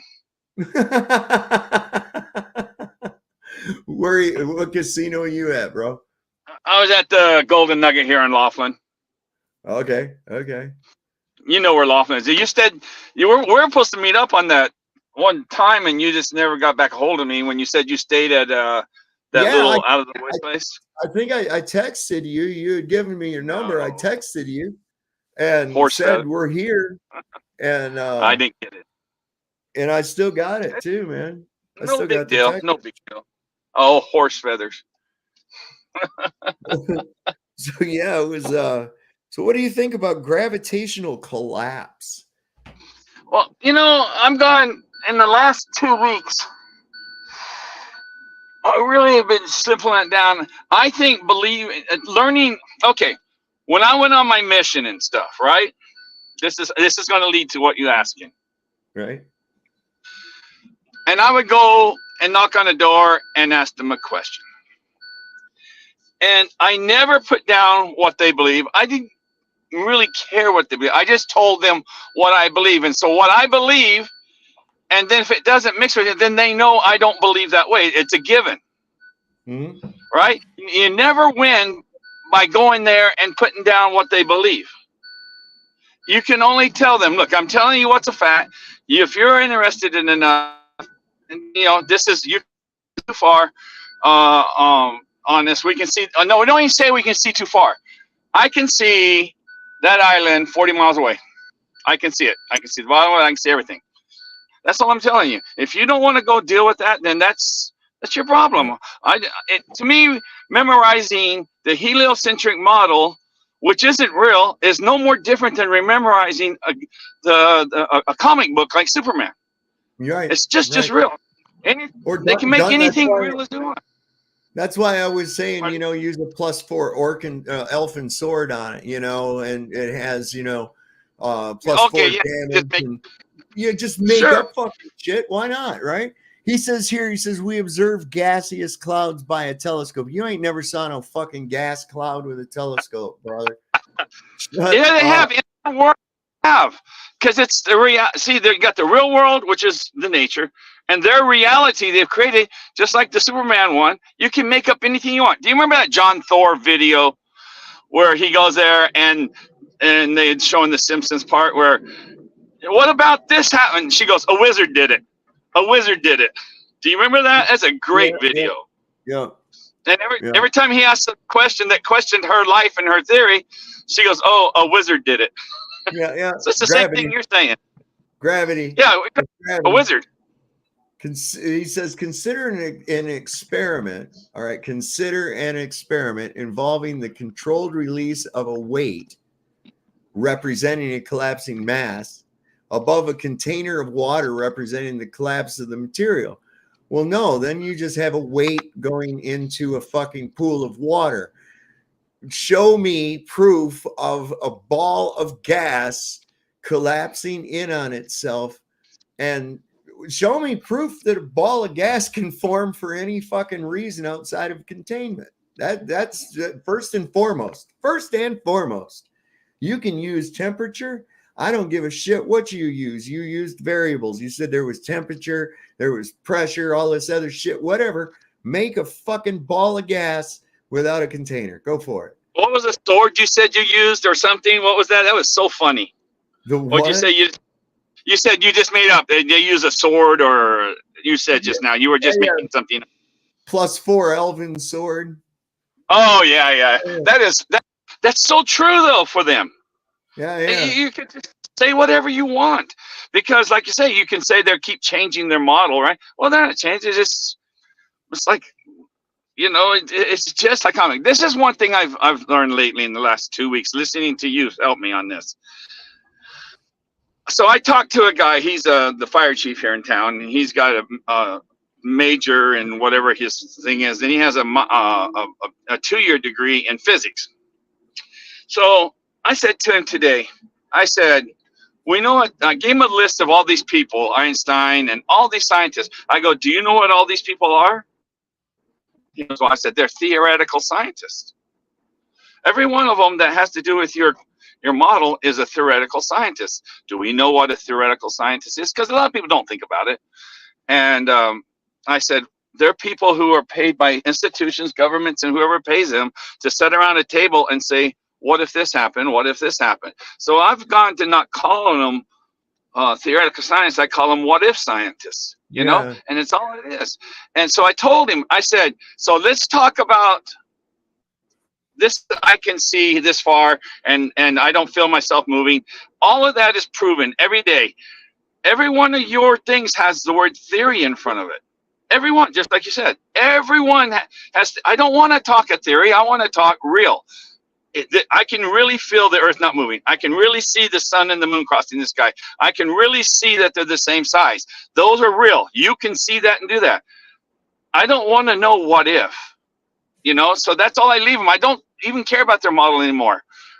This is what I can see. This is what I can feel. Prove me wrong. End of story. Right. I mean, what do you think of that? They're soothsayers. Is all they're doing. They're philosophers. That's all that is philosophy. It's not science. Okay. No, it's philosophy, right? That's not employing the scientific method at all. No more than Dungeons and Dragons is, I use a +4 elven sword, but it only works if the other guy with me is throwing a mage spell. You're funny as hell. I mean, that's you're so the kind funny. of shit you're running with. So, Mr. B said we can see nebula clouds of gases. And I says, how do you know that they're gases? He said, I use a 7 nanometer hydrogen alpha filter. How does that tell you it's gases? What number of dice did you have to roll to get that? Yeah, right. You have to use a dodecahedron, and Jesus. Oh, that's right. You're hilarious. I mean, wow. I mean, you're looking up there at shit and say, oh Christ, Mr. B, the first time I ever saw the Milky Way, right, which is just a large conglomeration of stars, right? The first time I saw it, I was looking at the night sky out in Death Valley. I was amazed at the number of stars that I could see, right? And there was this cloud. And I'm like, God damn, I can't. If once that cloud moves, I'll be able to see the rest of the stars. And then I realized that's not a cloud. That's the Milky Way. I had never seen it like that before. You never seen it where it appeared to be a cloud. Right. Okay. So was it actually a cloud? Now, what if that were smaller? I could go, oh, look at that. Is a cloud of gas far away. Trillions of light years, as though I could see something that fucking far away. I mean, wow. That's really got it. There again, it's a religion. It's a belief system. I don't know how these people can continue with that. I mean, when that guy told me, see, because this is what I put that thing up there. Okay, so 87% of the people so far in the poll. The question was, did you vote in the poll? It's I voted the 86% one or whatever. Okay, yeah. Air pressure is caused by displacement of a contained gas or gravity. And only 13% says gravity, which, I mean, think about this. If the air pressure you're feeling right here is due to gravity, what is the air pressure that they have on the ISS from? You know what? Their guts and nothing would work. You know, nothing would work in their body, their bowel movements, nothing. We know that. But No. again, that's the comic book. I don't care about the comic book anymore. I literally do not. I Yep. mean, I love with it, but for him to memorize all their formulas and all their stuff, you might as well be memorizing Superman. I know I keep using Superman, but it's the same thing to me. You might as well go and look at all Superman and read every comic book and memorize everything from that, because it makes just as much sense. Right. Yeah. It's like the Marvel universe, you know, all of a sudden, well, hey, here's a superhero that just happens to have the superpower we need to solve this problem. And that's exactly They literally what have they put do. us in that. We're in a comic book reality they've created. Yep. Now the real world is nature. We know that. That's why I like to use the word reality. Anytime you use reality, that's something man-made. The real world is something man can't make. Man can't reproduce nature. They just can't. Nature's nature. They can't even make dirt. You know, I know the audience has heard me say before, but that's how simple it is. Mm-hmm. And so I've never debated anybody in these things. A couple of people wanted me on and stuff. I said, you know what? As soon as the guy say something, I go, theory. Yeah. Theory. That's all. That's my whole debate would be theory. Yeah. Theory. Well, you don't know what a scientific theory is. Oh, so if you put the word scientific in front of it, then you can treat it like a fact. Theory. Exactly. I mean, good God. Get that fucking stupid McToon or anything else in there. I'll just go theory. Yep. Theory. You know, which scientist was this? Einstein. Theory. Yeah. He wasn't even a scientist. He was a theoretical scientist. Classified theoretical. Yeah, he's a mathematician is all. I mean, he was not a scientist. Yes, he is. He was a theoretical scientist, literally classified as a theoretical scientist. But to me, a theoretical scientist is not a scientist. They just gave him that title. What about Copernicus? Was he a scientist? No. Theory. He was a theory. He was a theorist. He was a philosopher that was obsessed with Hermes. So was Newton. If that's even true, man. I mean, these guys were not scientists. In fact, Newton didn't even want his name associated with the idea that he came up with for gravity because he himself thought it was retarded. Somebody else postulated it on his behalf after he was dead. Again, if someone in a debate brought that up like you did, I just go theory. Yep. Next, give me something that's not a theory. I want something that's not a theory. Sorry, because everything out of their mouth is based on a theory. Everything. Not one thing isn't based on a theory. So I just go theory. I can't see the chat because I'm on my phone. Look what the fact says.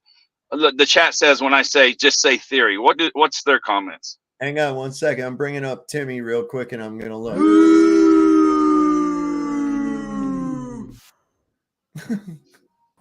They love me. Yeah, I can tell.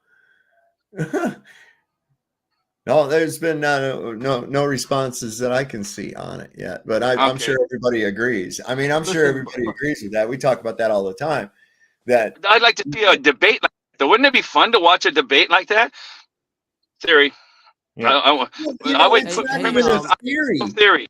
It's not even a theory because a theory is based on scientific facts, right? That nonsense is based off of hypothesis stacked upon hypothesis that have not been proven but treated like a fact, called a scientific theory, and then people like this guy here, Globe Bob, come in and they fully on board with this nonsense, armed with their fucking elven armor and their +4 orc killing sword and a spell of mage so they can defeat the fucking dragon. I mean, it's insane.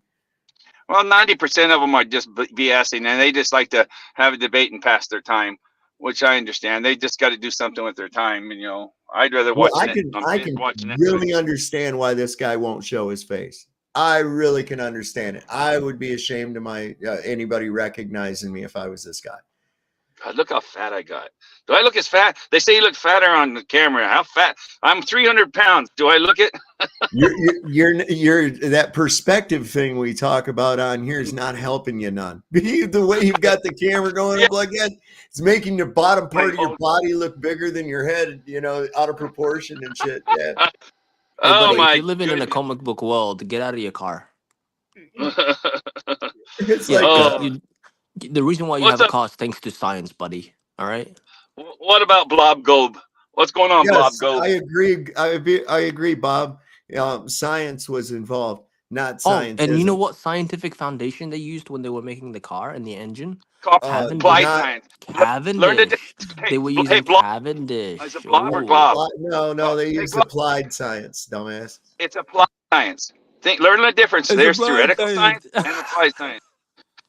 You Well, guys it's are all right so if you dumb. don't know and you can make your little In childish applied sound. science, we use something called gravity. Okay, I know Can you No, you, you guys hey, don't. need to Bob? read. Bob, here's a Oh my serious No, god, question. Here, let me ask you a no, you don't. serious question. you guys are dumb. Can you tell me what? Now we're talking about a lot of money to have this space station up there flying around, right? For the last 25 years, been up there or more. Okay, it's up there, been flying around, and they send these people up there. Every time they have a liftoff to that costs everything they take up there costs $94,000 a pound. So this is really expensive.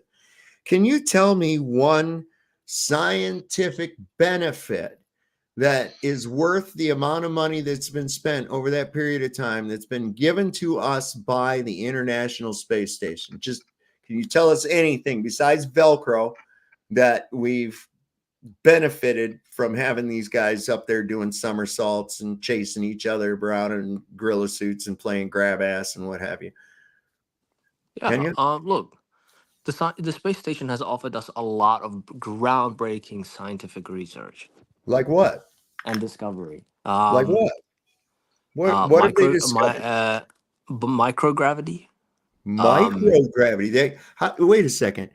We haven't even proven regular gravity, and you're talking about microgravity. Okay. We All right. have How did demonstrated gravity. microgravity benefit us here on Earth that's paying for this silliness?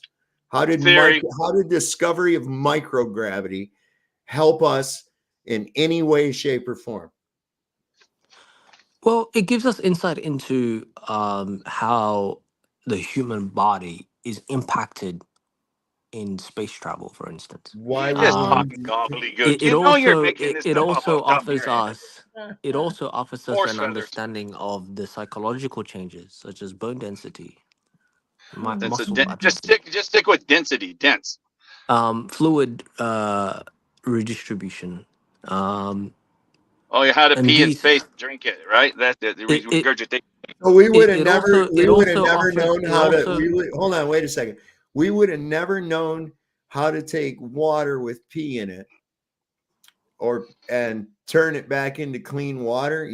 There's a place down here that's been around for probably 70 years. It's called the Water Treatment Plant, and they've been doing that for a long time right here on the fucking ground. Didn't take a space station to do that. okay. I'll give you another So example. I'll give you another benefit. I don't think that helped us none. I'll give you another You know, benefit. If you look you're, at fuel efficiency, right? The reason why we're able to have so much advancements in fuel efficiency is because of the space station and the research that they've conducted, and Like thanks to what? something Like, called can you give me an microgravity. example? Can you give So me I'll an give you an he's a example, example? straight up right? liar. So He's just lying. Why we've don't you been know? able Wait. to Can we've been you able give to me an study. example? Can you Yeah, I'm gonna give you an wait a example. second, of how the International Space Station is responsible for giving us cars that don't use as much gasoline? How was a space station involved with any of that? Yeah, sure. So they contributed, right? They contributed How? to. I'm getting there because of the research that they've conducted with microgravity, right? Because they're Well, in that cars aren't space. subject to microgravity. It doesn't have I'm anything to do trying. with that. Fuel It does, you efficiency of stupid a moron. vehicle It is nothing does. If more you than let me finish conservation of the talking, energy if you input let me to the finish output. talking, if you let Yeah, me but finish you're talking, making shit you will up. understand. How am It's I because making? it's a comic What book the? world. You're allowed to make up anything you want. Anything, He's just anything's making about up really Think makeup. shit. anything else. Bro, you Yeah. have to let me finish talking. I know Okay. you're Sound on, gay. but just Are let you me gay? finish talking. Yeah, he is. Okay? Is he? My goodness, Microgravity, no wonder. Bob. microgravity, microgravity Uh-huh. behaves differently, right? Uh-huh. When you're in the space station.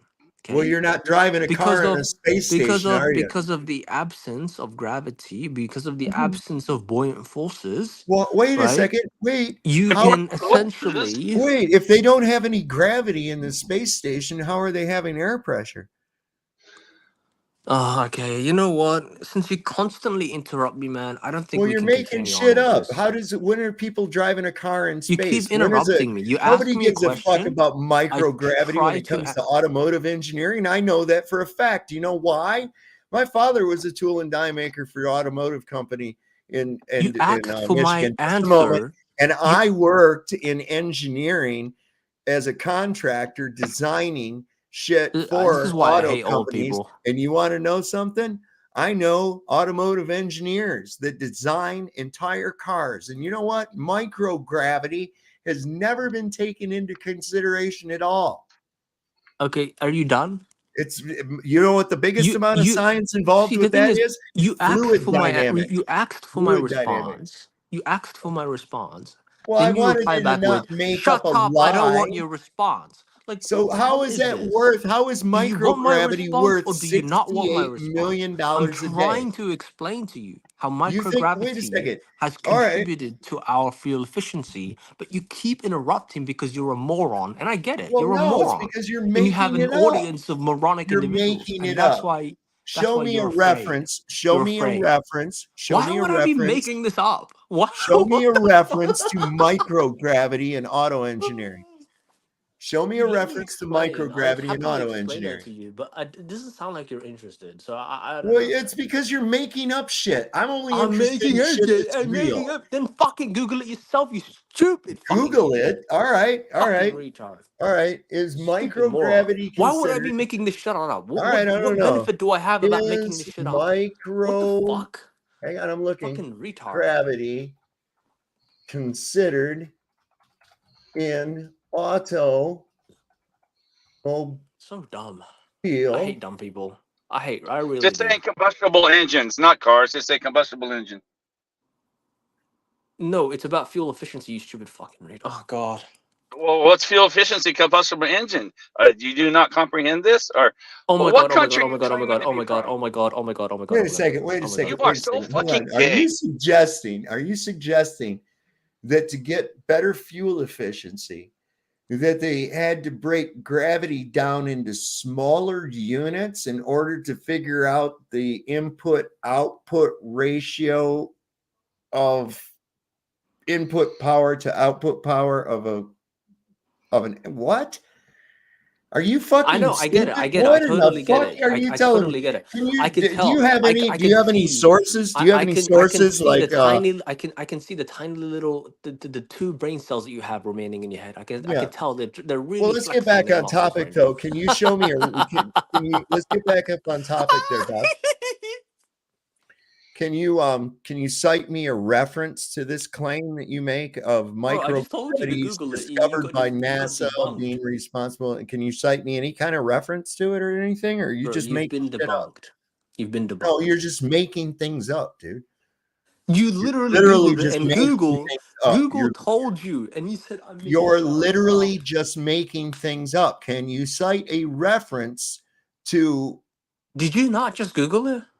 yeah, and it doesn't say anything about it. It doesn't say anything at all. Show your screen. Let's No. see it. Show your screen. It said, is Show your screen. microgravity considered in automobile engineering?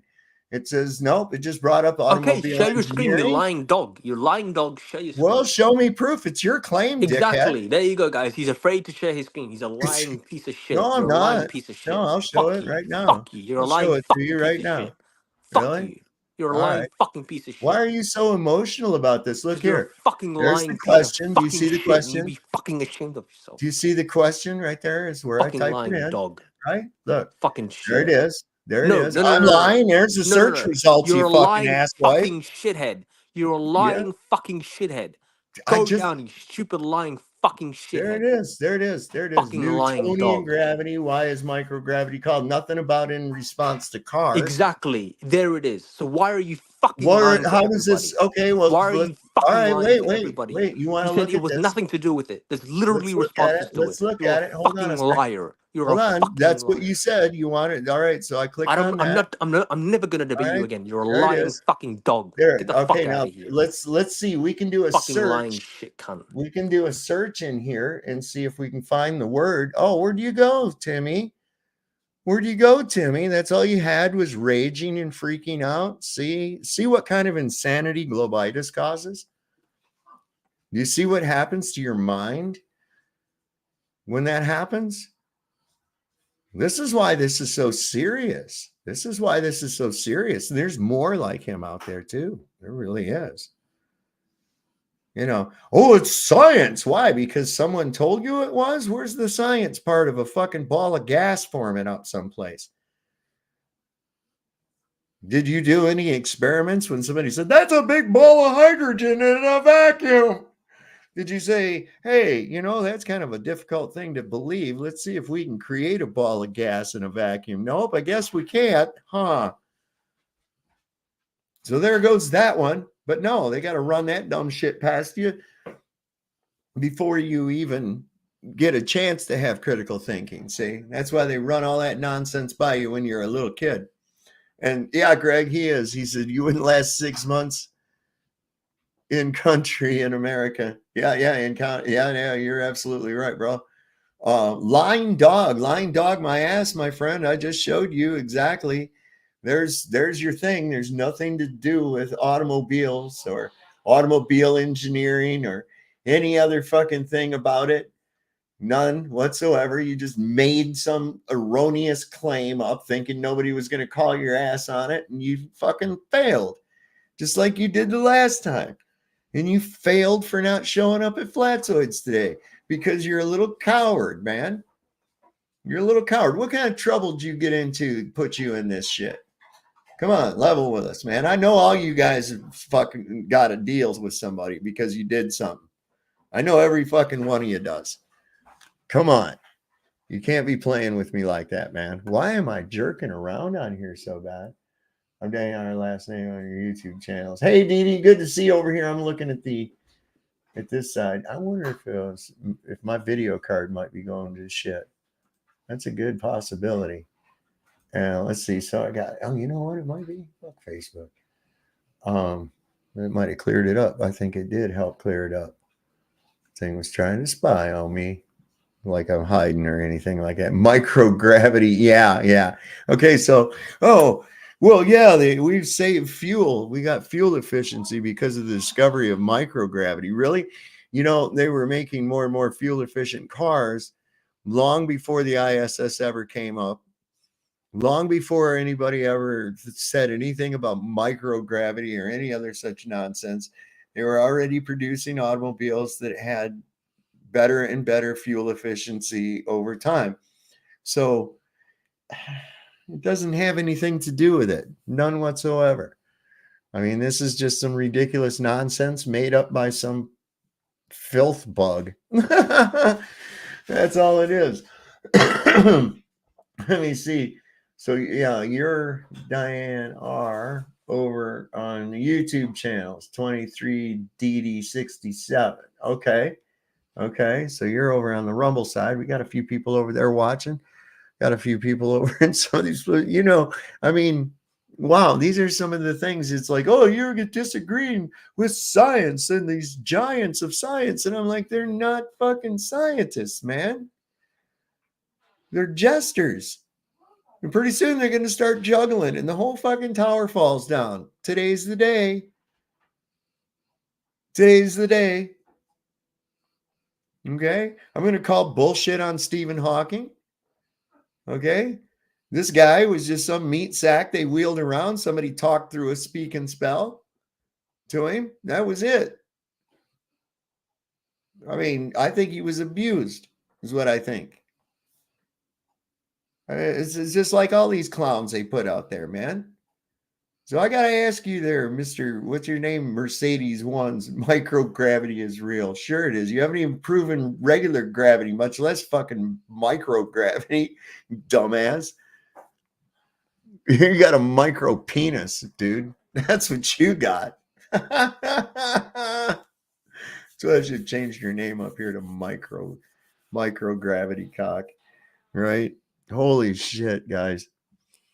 It gets hard. It gets hard. So, and you know what I did today? I just said, boom, this is the answer. I'm not going to explain it anymore to you. If you don't understand it, I'm not going to tell it to you no more. How come you can't? Well, explain a sunset. Why does the sun go down? Angular perspective and field of view. Next. I'm not going into it anymore with these fucking idiots. I'm tired of it. Now we're trying to figure out what is the sun. I ain't worried about how it goes down. I know why it looks like it goes down. Now we're going to get in there and start figuring out what the hell this thing is, man. And I think I'm onto something with this induction idea. I think we're onto something. I want to get some bigger brains on this. So, all right. Good night, Deborah Clark. Good to have you on here tonight. Come back again, Man of Steel Machinist. But yeah, Man of Steel Machinist is, you know, we were talking about this today, that there's more to it. I'm looking at like the story of St. Christopher, which is an alchemic allegory, really. A lot of people don't understand that it's actually an allegory showing an increase of current due to the relation of gold and mercury. We'll get into that one another night because I want to do some brushing up on the exact story, and it's an interesting story. And we know that St. Christopher was named St. Christopher for this act, for his acts. His name before that was something like Offerus or something. I'm trying to remember. I'll have to go back and look. And he was a giant and kind of simple-minded. And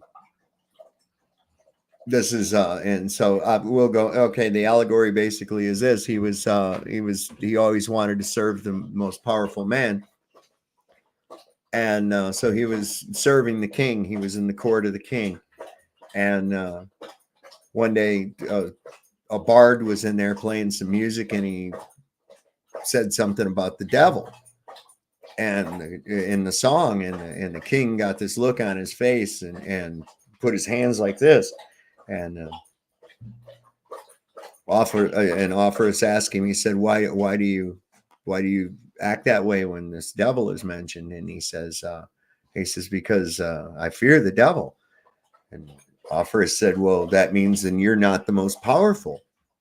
He says, I'm going off to find the devil, so I'm going to follow the devil. So he finds the devil, and he's doing the thing, riding along with him one day, and they come down the road, and they come to a cross in the road, and the devil says, I cannot go any further. He says, why do you stop? He says, I cannot go any further. He says, why?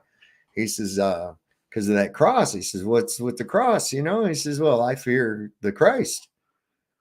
And Offerus says, well, that means then you're not the most powerful. That means that the Christ is the most powerful. So he went off in search of the Christ. And he looked all over the place and could not find Christ. And he came to an old man's house, and he knocked on the door and asked him. He said he was looking for Christ. And the old man knew that he was kind of simple-minded, and he was a giant. I don't know if I mentioned that or not. Offerus was a giant. Anyway,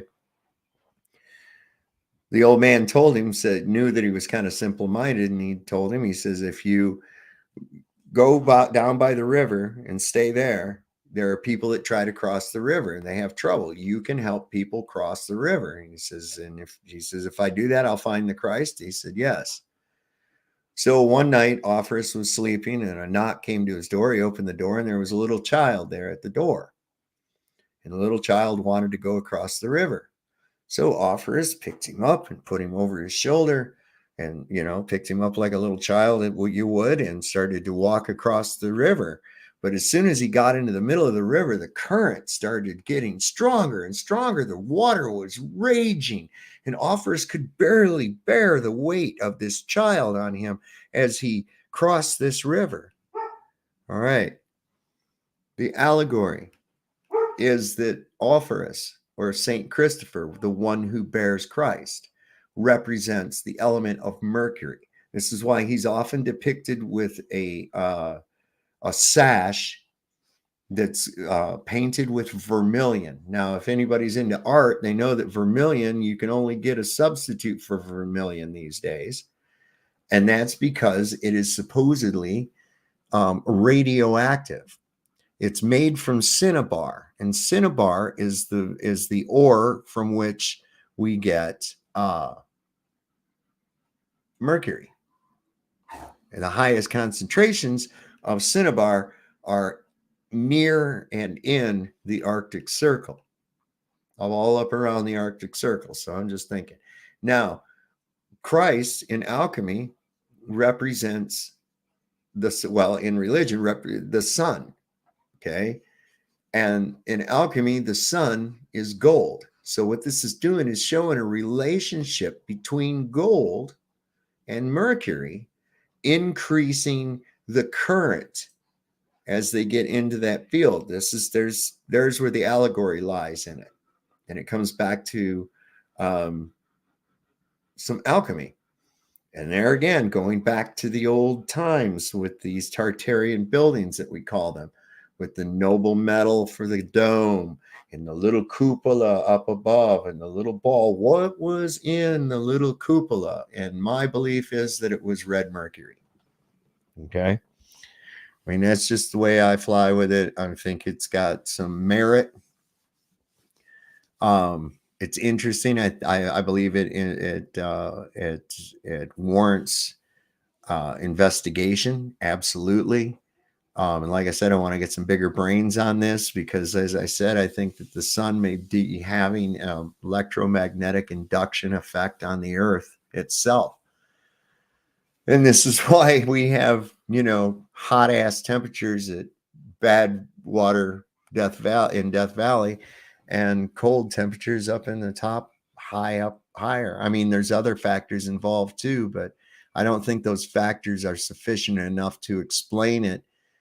Given that, between 8,000 feet, I'm not really noticing a whole lot of density change in the air from there to going up to the portal for Mount Whitney. And that's like at 8,000 feet. Now it is colder, but I don't really feel any difference in the pressure or in the way I can breathe or anything. I get up much above that and I start to. You need some oxygen at about 9,000 feet, maybe. And I know that at high altitude, my auxiliary fan on my Jeep will kick on all the time. And it's because it's getting not a correct reading in there because of the fact that what happens to water at a high temperature or at a high altitude, it boils at a lower actual temperature. So like I said, there's other factors involved, but I think I'm onto something with this induction idea. What do we got going on down here in the chat? Did Timmy Bob finally leave us? Boy, he really got bent there, didn't he? He really lost his fucking shit. I guess if you're not willing to take his characters, his mythological characters and his mythological components into consideration, then there's he gets upset. And I thought he was going to talk about the science part, not I think that there might be this and this other guy thinks there might be something like this, and if there were, then these things would happen, and if that happened, then this would be, and then if that happened, and it's like, wait a second, let's go right back to the very basics, man. How in the fuck are you getting a ball of gas anywhere for any reason whatsoever? Now, this numbskull I talked to last night on Facebook, wow, I don't even know where he was getting his ideas from. I have no fucking clue where he was even getting his ideas from. And is this what these people believe, that the pressure of air we feel is due to gravity? They really think that? I never thought that, even when I was a Glober. I never thought that. I always knew what it was for, what it was from. It was from displacement. I learned that playing in the water, where pressure comes from and why. I mean, that was a no-brainer. I don't think anybody ever came along and told me that the air pressure was from gravity either. But is this something that they teach? I'm curious. I'm serious. Is this actually? Yes, yes, and yes. Wow. Just Google it. Oh, come on. You can't tell me they're serious. Google even says this bullshit. Hold up a minute. Come on, y'all. Y'all are pulling my leg. What causes atmospheric pressure? All right, here's Wiki. Let's see what they say. So share the screen. All right. Air pressure redirects here for the pressure of air in other systems. See pressure. Atmospheric pressure, also known as air pressure or barometric pressure, is the pressure within an atmosphere of Earth. The standard atmosphere, symbol ATM, is a unit of pressure defined as 101,325 Pascal. Nothing like a good round number, right? Which is equivalent to millibars, 760. Okay, this is your torr. Okay, is the 760 torr. Oh, and my friend came by and gave me a cool device, man, that he found in this place they had to clean out. And it's a device from the 1600s for measuring barometric pressure, man. It needs a little bit of work, but it's really, really cool. And I'll show you guys on a video here very soon. But yeah, that's your 760 torr is the same as this. 14.9696 psi. That's what we're used to. Okay. Atmospheric pressure is caused by the gravitational attraction of the planet on the atmospheric gases above the surface and is a function of the mass of the planet. What a load of shit that I can destroy and have right the fuck every day. Every day. Every day. If the atmospheric pressure was caused by the gravitational attraction of the gas, you would feel the pressure in a downward direction, but you don't. The pressure exerts itself equally at every point of your body due to displacement. Displacement. Displacement of the medium. How do we have a medium to displace? Because it's contained.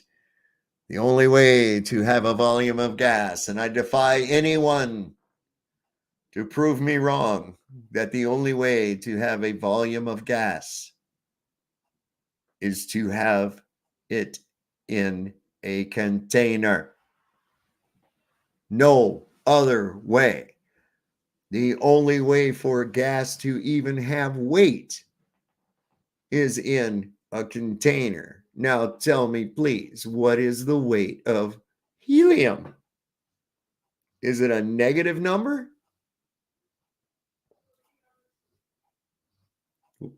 What is the weight in what medium? How much does helium weigh if it's in a room full of helium? It doesn't weigh anything.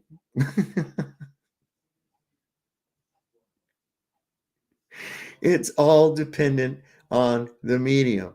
The medium, in the case of buoyancy and density, gives us an IV.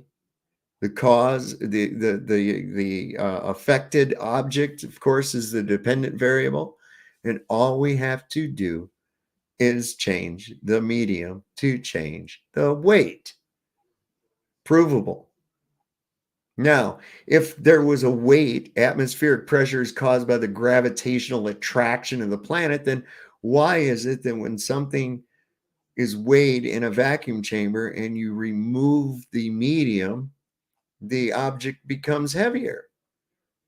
That kind of goes against their shit, doesn't it? Shouldn't the object get lighter because the pressure of the air is not pushing down on him anymore?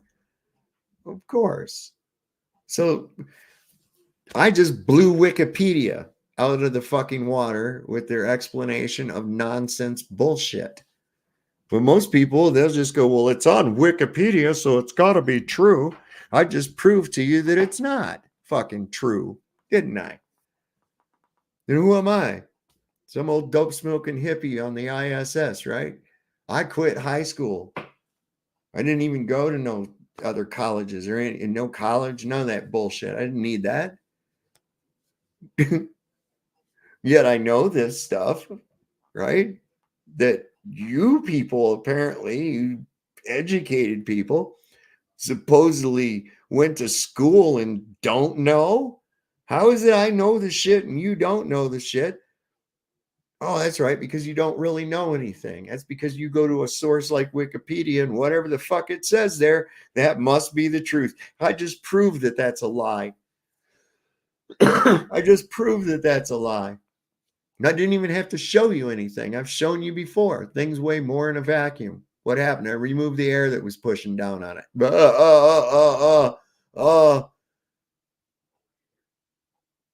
That's dumber than hell, man. Displacement. You got to understand what displacement is. I'm so grateful. My father explained this to me, man, when I was just a kid. And I understand what it is. And it's a force, right?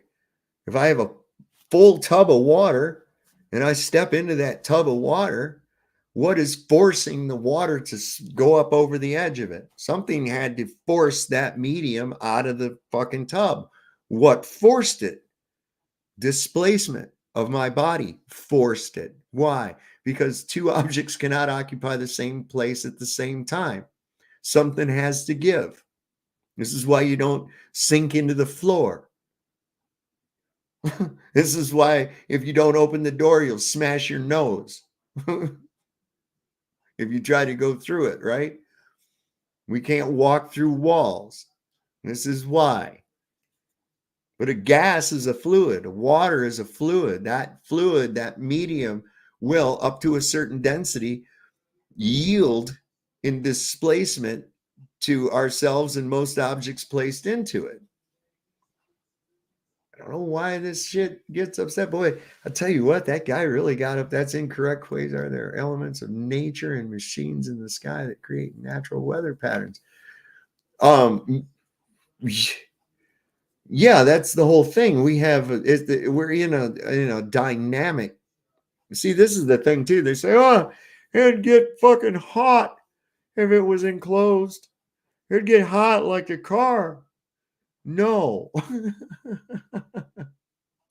I'll give you a good example of that too. So you do have a car and its windows rolled up, and hopefully you haven't left your dog or your kids in there. It's going to get hotter than the dickens in there. I agree, right? But as soon as the sun goes down, what starts happening to the temperature inside that car? It starts decreasing. Why? Because we've removed the source of heat. So it's now dissipating. It's now succumbing to this little game that you can't win, you can't lose, you can't even quit the game. It's called entropy for all ages.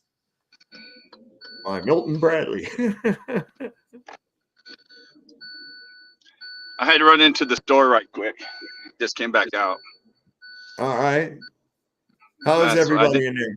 How's everybody in there? No mask, so that's good.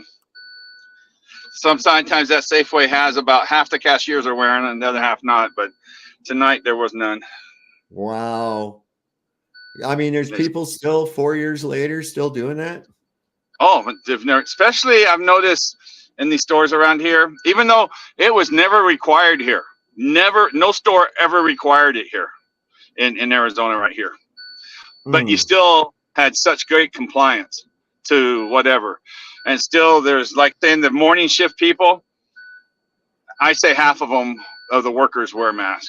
I don't see any, but I don't hardly see any customers, but the workers still do. God. Anyway, you were talking about entropy and stuff like that. I just heard you saying that. You meant me. You went to another thing. What used to be a topic I used to be hard on. Okay, you know, a lot of the the truthers and stuff say that the moon emits a cold light, right? And then to me, I say no, not even close. It doesn't emit cold or warm. It's just a light. And I was going to ask you a question. What made me start thinking about it? I said, okay, all these guys are doing these stupid little simple, they're calling experiments without no variables or anything like that. They always have stuff in the way, that it's against the wall, it's by a ladder, and all this stuff. There's always variables involved in this experiment they do. And they always come out different. I go, dude, you got to get it out in the open by itself. Anyway, so my question was, let's see what you can come up with this. I'm going to quiz you. I was always saying the experiment should start in the daytime. And you take the temperature of the, let's say you had your tailgate of your truck, and truck's been sitting there hours off, nothing, the engine, nothing is affecting it, and you take the temperature in the shade of the truck. Well, of course, it's going to be cooler, right? That's a given. We know that. My point was, when does that change? When does the temperature underneath my tailgate get warmer than what is outside the tailgate? There's your question. When do you think this happened?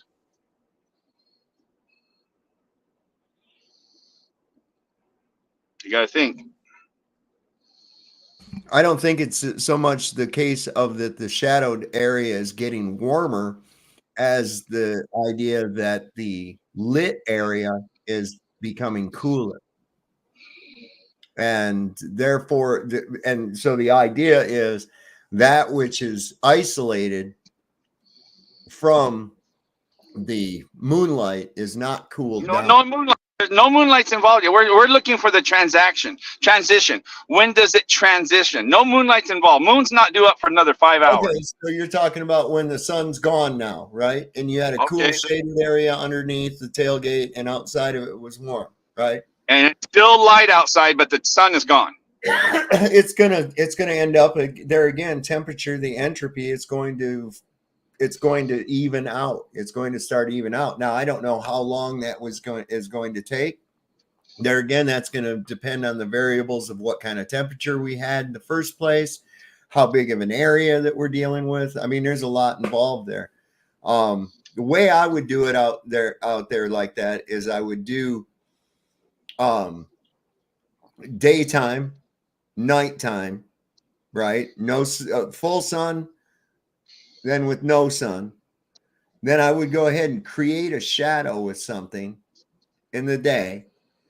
And then afterwards, after everything cools, the sun goes away, then I would check that and see how long. You could check how long the created shadow, like you're talking about, time that. But then what you could do is create a shadow set it up so that when the moon comes out, that it makes the exact same shadow in the exact same place at a different time, long after it's had time, everything to kind of even out.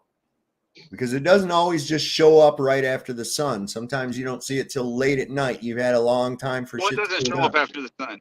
What doesn't show up after the sun? The moon. It doesn't just automatically show up right afterwards. If you're in my class, I'm the professor, I would say, what the hell are you talking about? My question was, I'm playing with you. You know that. I joke. I said, I'm joking with you. I would say, son, you're not listening. But I said, okay, I've done this experiment or test or whatever you want to call it. When do you think, no moon involved, moon's not due up till 11 o'clock at night, okay? Sun is just now, okay, I can see the sun. It's 7:30 at night. The sun's still just visible in the summertime out here. And it's still cooler underneath my tailgate than it is in the open area where the sunlight's still hitting. Now the sunlight goes away. Let's say it's 7:30. I have that, and then by 7:40, the sun is on. I can't see the sun anymore, but you have the trailing light in it, right? Mm-hmm. So now the trailing light's going. When do you think? Well, I'll just tell you because I can get the question. As soon as that direct sun was gone, that I couldn't see. It wasn't casting a shadow anymore. But as soon as that direct sunlight was gone, within 30 seconds, the temperature underneath my tailgate with no shadows, no nothing, instantly changed to warmer underneath and cooler on the out. And so that happened instantaneously. So I said, okay, that's what I've been thinking. All these guys do experience. They just go out there and point a laser at a piece of ground and under here and like that. That's ridiculous. It needs tighter control. It needs tighter control variables. So, so this is what I did. Tell me if I did the variables right. This is what I did. Do you know what I did? Have you already told you once or something? Yeah. Have I told you already one time? Well, I don't know. Go ahead, in case we got a lot of people just popped in too. So go ahead. Okay. So what I did, and so as soon as that sunlight left, I said, okay. And so I had 6 the same types of rocks or pieces of brick. They're all the same. I had them out in the open. Then I took 3 of them and I put them under the tailgate. Still light outside, right? You can still see. And I put 3 of them underneath the tailgate and 3 out in the open. Well, the 3 underneath the tailgate were already, after 5 minutes under there, were warmer than the ones outside the tailgate on the ground. You got to remember, it has been 105 degrees that day. But anyway, I know there's ground temperatures tell you that. But everything happened is it's protected by the tailgate. It's just a like in the ship, they say it's a lee side. It's the protected side from the weather.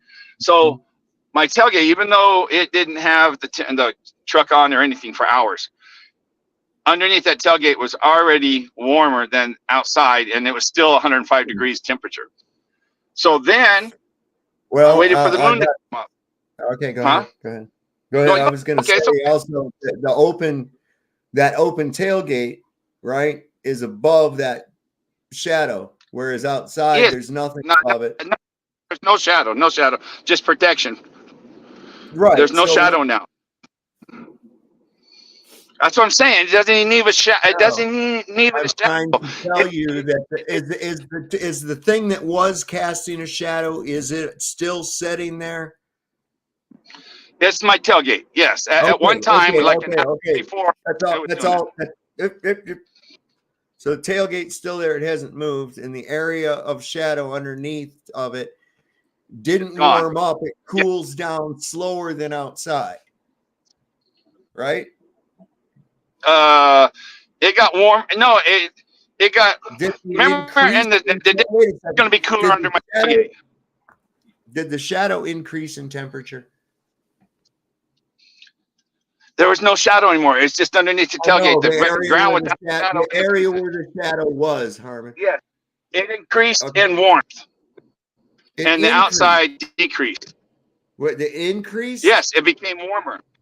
Underneath the tailgate, it increased. No shadow, no nothing. Just because the sun went. The sun, whatever power it took with it, I don't know. We don't know. There's just so many variables now. So the sun's gone. Underneath the tailgate where the shadow used to be, which is no shadow now, it's just the twilight. So it's twilight outside. It's the same looking outside as is underneath the tailgate, because you know what twilight is. You can see just the same. Right. So there's no shadow. But it already transitioned. As soon as that sun was out of sight, underneath my tailgate transitioned to warmer underneath the tailgate and cooler on the outside. Okay, so that's what I was always on. When does this? That's what's got me perplexed is an increase in temperature. I don't see how that could happen. Well, an increase. It did. Okay. It became okay. It stayed warmer underneath the tailgate. Okay. Then so there was an increase, huh? So the temperature didn't increase. It just didn't increase. No, so it just didn't decrease as quickly as the unexposed area. As the exposed area. Right. It's unexposed. It's unexposed under my tailgate, and it stayed warmer there, and then outside the tailgate. Okay, so what I meant by okay, so outside from under the tailgate, right? There is something on that top, that thing that's covering is going to insulate that Exactly. dissipation of heat. Okay, so It's just protecting it. Like it's if you're out in the insulating. cold and you lean against a tree out in the cold, you're going to be warmer against that tree than you are out in the middle of a field. That's why they make houses out of red brick. I'm just saying it's protecting you from the elements. Yeah. Whatever little bit of effect you get against that tree out in the middle of a big field and there's a big tree there, you're going to go against the tree because it's going to be warmer in the middle of the night than it is going to be out in the middle of the field. Well, I wanted to know when that transition happened. Well, it happens before the light goes away. The sun's gone, but before the light goes away, it transitions already. So they're all saying the moon does it. No, it's already happened. So when the moon comes up, it didn't change anything. That's good. All the readings are the same. Yeah. Interesting. So I always wanted to know the transition, and when I found it out, it was like, oh my god. So what you're saying is that which is insulated already from dissipation is going to be already warmer than the open areas that were not shielded from it. That's right. I dig it. I dig it. You call insulation or dissipation of heat, attenuation, dissipation. It's thinning out, it's spreading, it's leaving, it's entropy. And it changed quick. I mean, I was surprised within 2 minutes. Okay, let's say it's 105 degrees when all this was happening. Okay, now when it transitions, it stayed about 105 underneath the thing, but it went to 100 degrees outside, probably within 3 to 5 minutes. Hey, Mercedes F1. Hey, our friend Timmy Bob has actually learned something, that 1 + 1 can never be 3. Dude, you're getting there. You're getting there, my man. You're getting there. And now when you can finally wrap your mind around the idea that a ball of gas can't just form, then you're going to really be having something.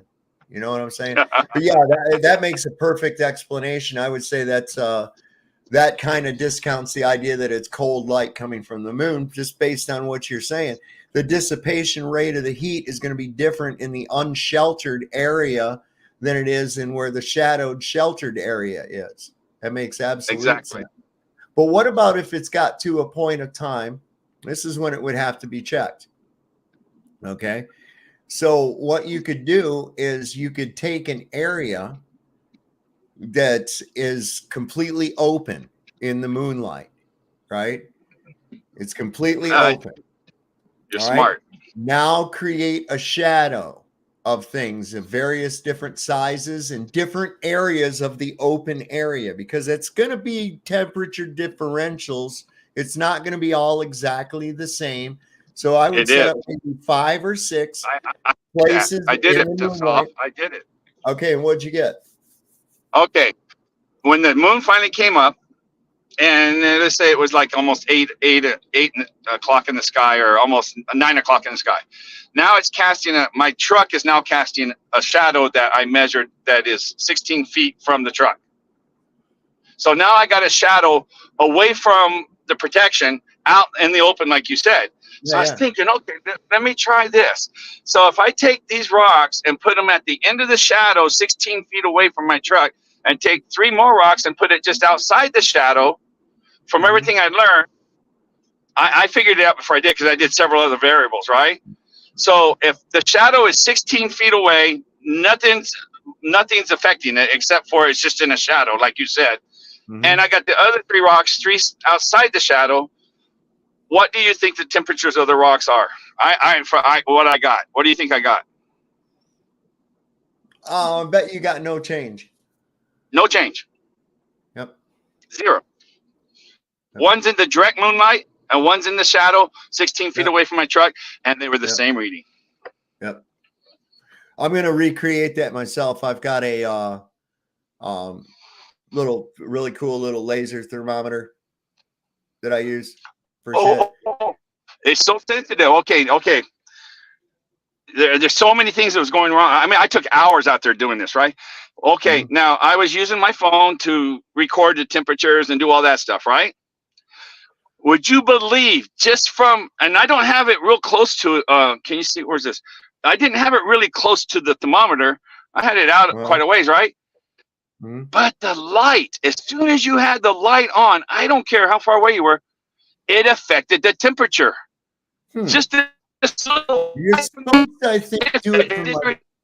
I think they have a distance listed on them that you're supposed to use to get an accurate reading. I forget what it is. Mine's stamped on the side. You're roboting on us. You're jerking around. We're not getting you, bro. I think your signal's going wonky. Okay, hang on. Yeah.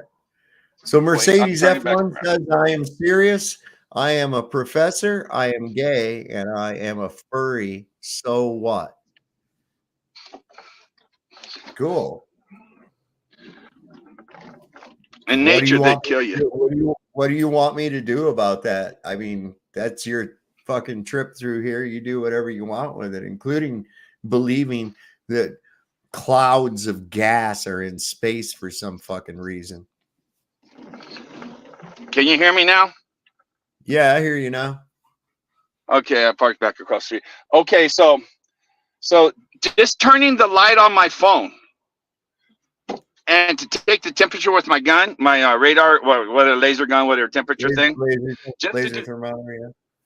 Okay, just turning my phone on so I could see what I'm doing affected the temperature of the rocks within 30 seconds.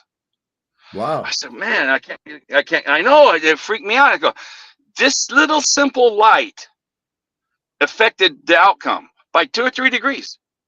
And it's not like I'm on top of it. So I had to do the rest in the blind. I turned my phone light off and I just used the laser to do the rest of the test. And of course, you can't film this stuff, but I tried. And so I'm shooting them without the phone on because just the phone light. So I've been watching some of these other guys who did all these tests all the time. They had porch lights on. They were by ladders. They had so many things to interfere with this little test. But Sovereign, here's where I want you to go with your mind, because you went ahead of me and you figured out what I did before I did it. So it transitioned when the sunlight, I couldn't see the sun anymore. I wouldn't say sunlight. I couldn't see the sun anymore. And within 2 minutes, and it was just twilight, the temperature changed. So is it the sun that's causing the variable? I can't figure out what caused it to change so quick, because it's still daylight and it's still 105 degrees outside, but it changed as soon as I couldn't see the sun. What, just with that information, where'd your mind go? Electrical? Possibly. That's definitely worth investigation. I wouldn't stop with just that one experiment. I would tweak the variables a little bit. See if you can eliminate any of those. For instance, get a digital that'll actually record, and you can come back and get the reading from it without affecting it. You know, not even the heat from your hand getting near it or anything else like that, you know. Believe it or not, your body changed it too. Your body changed it only a degree, I could figure out. Right. So you're thinking ahead of what I'm thinking. You're right. Yeah. I mean, every little bit of temperature matters. People don't realize, you know, remember I just said a few minutes ago, that's why they use red brick in your house. It warms. It keeps your house warm and will hold that energy. After daylight time, I have a red brick house, right? And I can go outside at night. It'll be midnight. Go outside at midnight. Sun's been down for 6 hours. And I can put my hand against the brick wall and it's still warm. It's because the way that red brick's made, it's got iron in it. And it reacts with that. It stores that energy. That's what red bricks originally were for, is storing energy, not just for building, but the reason they're red is the iron. I got a question then. In the prisons I worked in Blythe, you know, it gets 126 degrees in the daytime, 120 degrees. And they're all these big cement fabricated walls. And I'd be working the graveyard shift. And inside it's cool. Then all of a sudden, like 11 o'clock at night or 12:30 at night, sometime right there, all of a sudden, all these walls would release the heat and it would be a wave come inside of heat. Oh, So, wow. and we would just drip sweat. The inmates, no, but people say, oh, you'd be miserable and fighting. No, when it's that hot and miserable, nobody wants to move. The inmates just lay there in bed. So it's a common occurrence. So it's probably the reverse of your talking about. Or does it get warmer in the house in the cold at night than it is outside? Do you know that? Well, it keeps it within a range. Now, what was going on there? Somebody fucked up in the engineering of that building because they didn't take into account entropy of that. See, this is what you got to, it matters. Different directions that walls are facing and what their materials are. For instance, an office facing a certain way, facing south, is going to require a higher cooling bill in the summer months, higher air conditioner usage in the summer months than ones that are facing the other directions. The windows are facing the other directions because it's getting more direct sunlight all the time, right? So a lot of times what they do, if they're smart these days, is they'll limit or change the type of glass that they use in a southern facing building so that you're not using his high So why would energy. it release the heat from the walls? Because on the outside, like at 9 o'clock at night, 10, you could touch the walls. They were still hot from the day. You could still feel the heat on the walls. But once it hit a certain temperature outside, all that heat that was on the outside of the wall released and came inside the building. I mean, it still does it today. So is that because of poor engineering? The outside temperature changing rapidly. It's coming down, and that heat's got to go somewhere, man. It always wants to equalize, right? It's not just going, that heat's not just releasing into the prison. It's going on the other way as well. It's just a result of that wall trying to equalize with the surrounding pressure. Oh, it was hot, I tell you. Yeah, that wave of heat coming off that, you'd be able to feel it outside too. Now inside, especially in a prison, you've got all these doors that are sealed, kind of, they're closed up, all locked and shit. And so you're changing pressure differentials all the time. You're causing drafts and shit like that all the time with the opening and closing of these sealed doors. And that expansion of that hot air, it's going to cause winds, man. It's cool. I wish I could have been there because at nighttime, there's no one outside. It's all locked down. So I was never outside to experience the heat coming on. I just thought it released on the inside. So you say it probably just expanded out both ways. Yeah. There's no reason for it to only be one way. I would check it on because the outside. But no one's outside on a prison at night. So we didn't think about that. Yeah, you're probably not going to feel it in as much of a wave as you will, but you will definitely, like, as you approach the wall, just like my wall outside, in the summertime, especially when it's hot, man, I can go over and just sit on my deck and it's cooled down quite a bit out there, and it's warm near the house because that heat's radiating inward. It's also radiating outward. It's also radiating inward.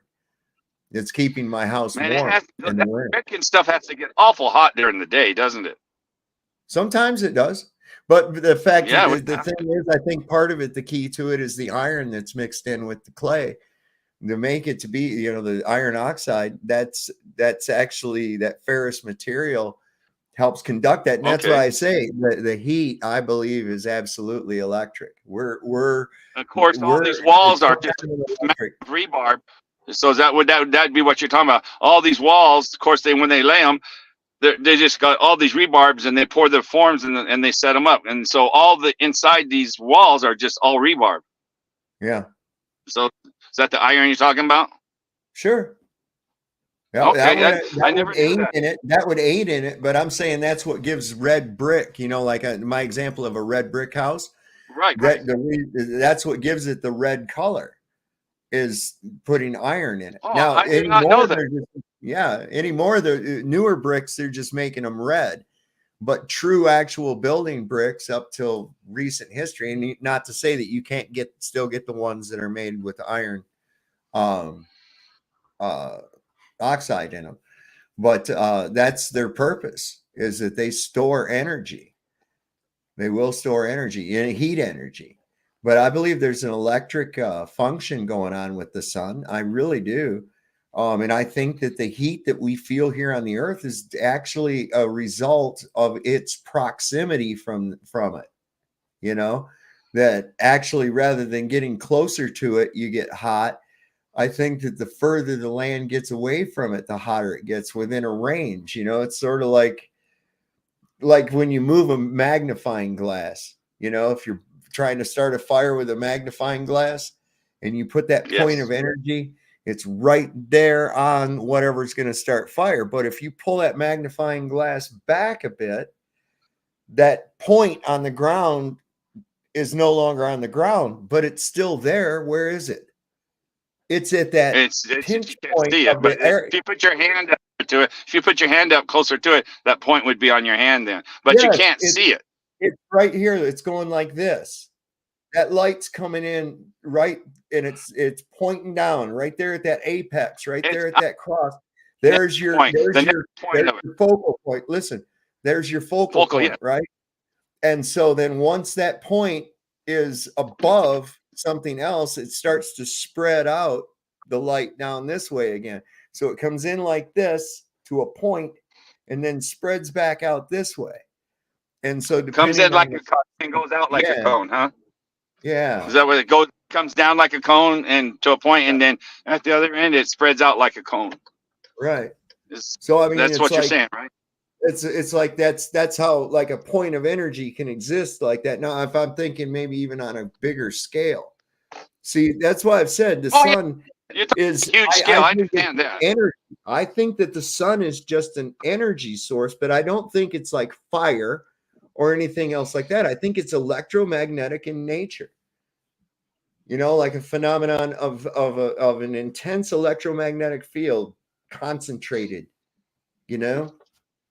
I don't know. It's just some shit I'm throwing around. We know it ain't a ball of fucking hydrogen. I'm gonna go back into my apartment. I'm gonna lose you because I get bad signal right here. So if I get back on, I'll talk to you in a few minutes. All right, brother. Have a good. We'll see you in a bit. What's going on, Mr. Trip Canada? My friend from Canada. He's Canadian. Am I correct? Oh, sorry, I forgot to turn off my mic. What's up? Hey, I got a little food for thought for you. You know, you're talking about the sun as and the anodes of the earth and stuff. You were talking about it yesterday, I think. What do you call it? Can you say something? I don't know if I can hear you. Yeah, I'm here. You hear me? Okay, yeah. Okay, yeah. Very low. That's why I don't have my camera on, because I have to put my phone near my ear to hear you. But what I was thinking is that when I was in Canada, like I used to work outside in construction. I used to work in low-rise forming, building the basements of houses. And I used to work 8 to 10 to 12 hours outside in the direct sun, no shirt on. Because back in the day, there was the, the Ministry of Labor. They didn't bother you about having a shirt on or not. So I'd work 10, 12 hours a day, and I wouldn't get burnt. Like my skin would turn a golden brown and carry on, no problem, all summer, right? Until the winter, then have to put it back on.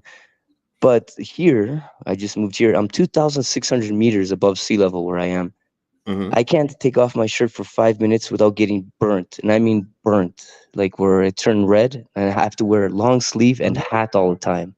Unlike in Canada, where I can just walk around anytime I can without a shirt. So there's something there. I don't know how much, but something to think about. Yeah, I mean, it goes right into, that's what I was saying. It's like you got, and within just of an hour drive, you've got a place that's 280 feet below sea level. And you got another place that you can drive to that's at 8,000 feet above sea level. And you got to wear a coat at 8,000 feet, but not at 280 feet below sea level. What the fuck? What's going on there? You know, that's what I'm saying. That's like ass backwards. And you can't tell me that much energy, that much of a temperature difference is due to density of the air. That's fucking ridiculous, because your pressure doesn't decrease that much.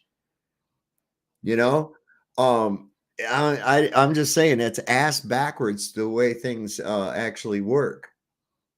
You know, because you're not really much below 14.7 psi when you go up to the Mount Whitney portal. I mean, you're probably at 14.4, something like that, or maybe just straight up 14. But I mean, it's not enough to really realize. You get anywhere much above that, and you can start to have an effect on you where you get tired easier. You can't walk as far without having to sit down and rest or take a breath. And in fact, the hardware store I used to work at, Gardner's in Lone Pine, they have camping and hiking equipment. One of the things they sold in there was canisters of oxygen, disposable Well, yeah. canisters of oxygen. I have one.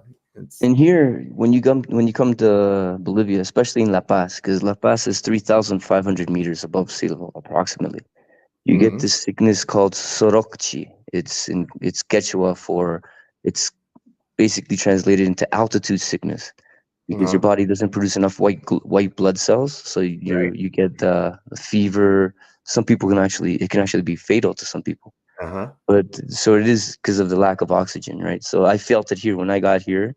I couldn't run as fast, right? You have to wait and acclimatize yourself to the altitude. Yeah. So Yeah. thank you. Yeah. It is. It takes a little bit too. You have to, because you're used to one system and you go to it. And I think likewise, like you were just saying, this phenomenon people feel called jet lag, right?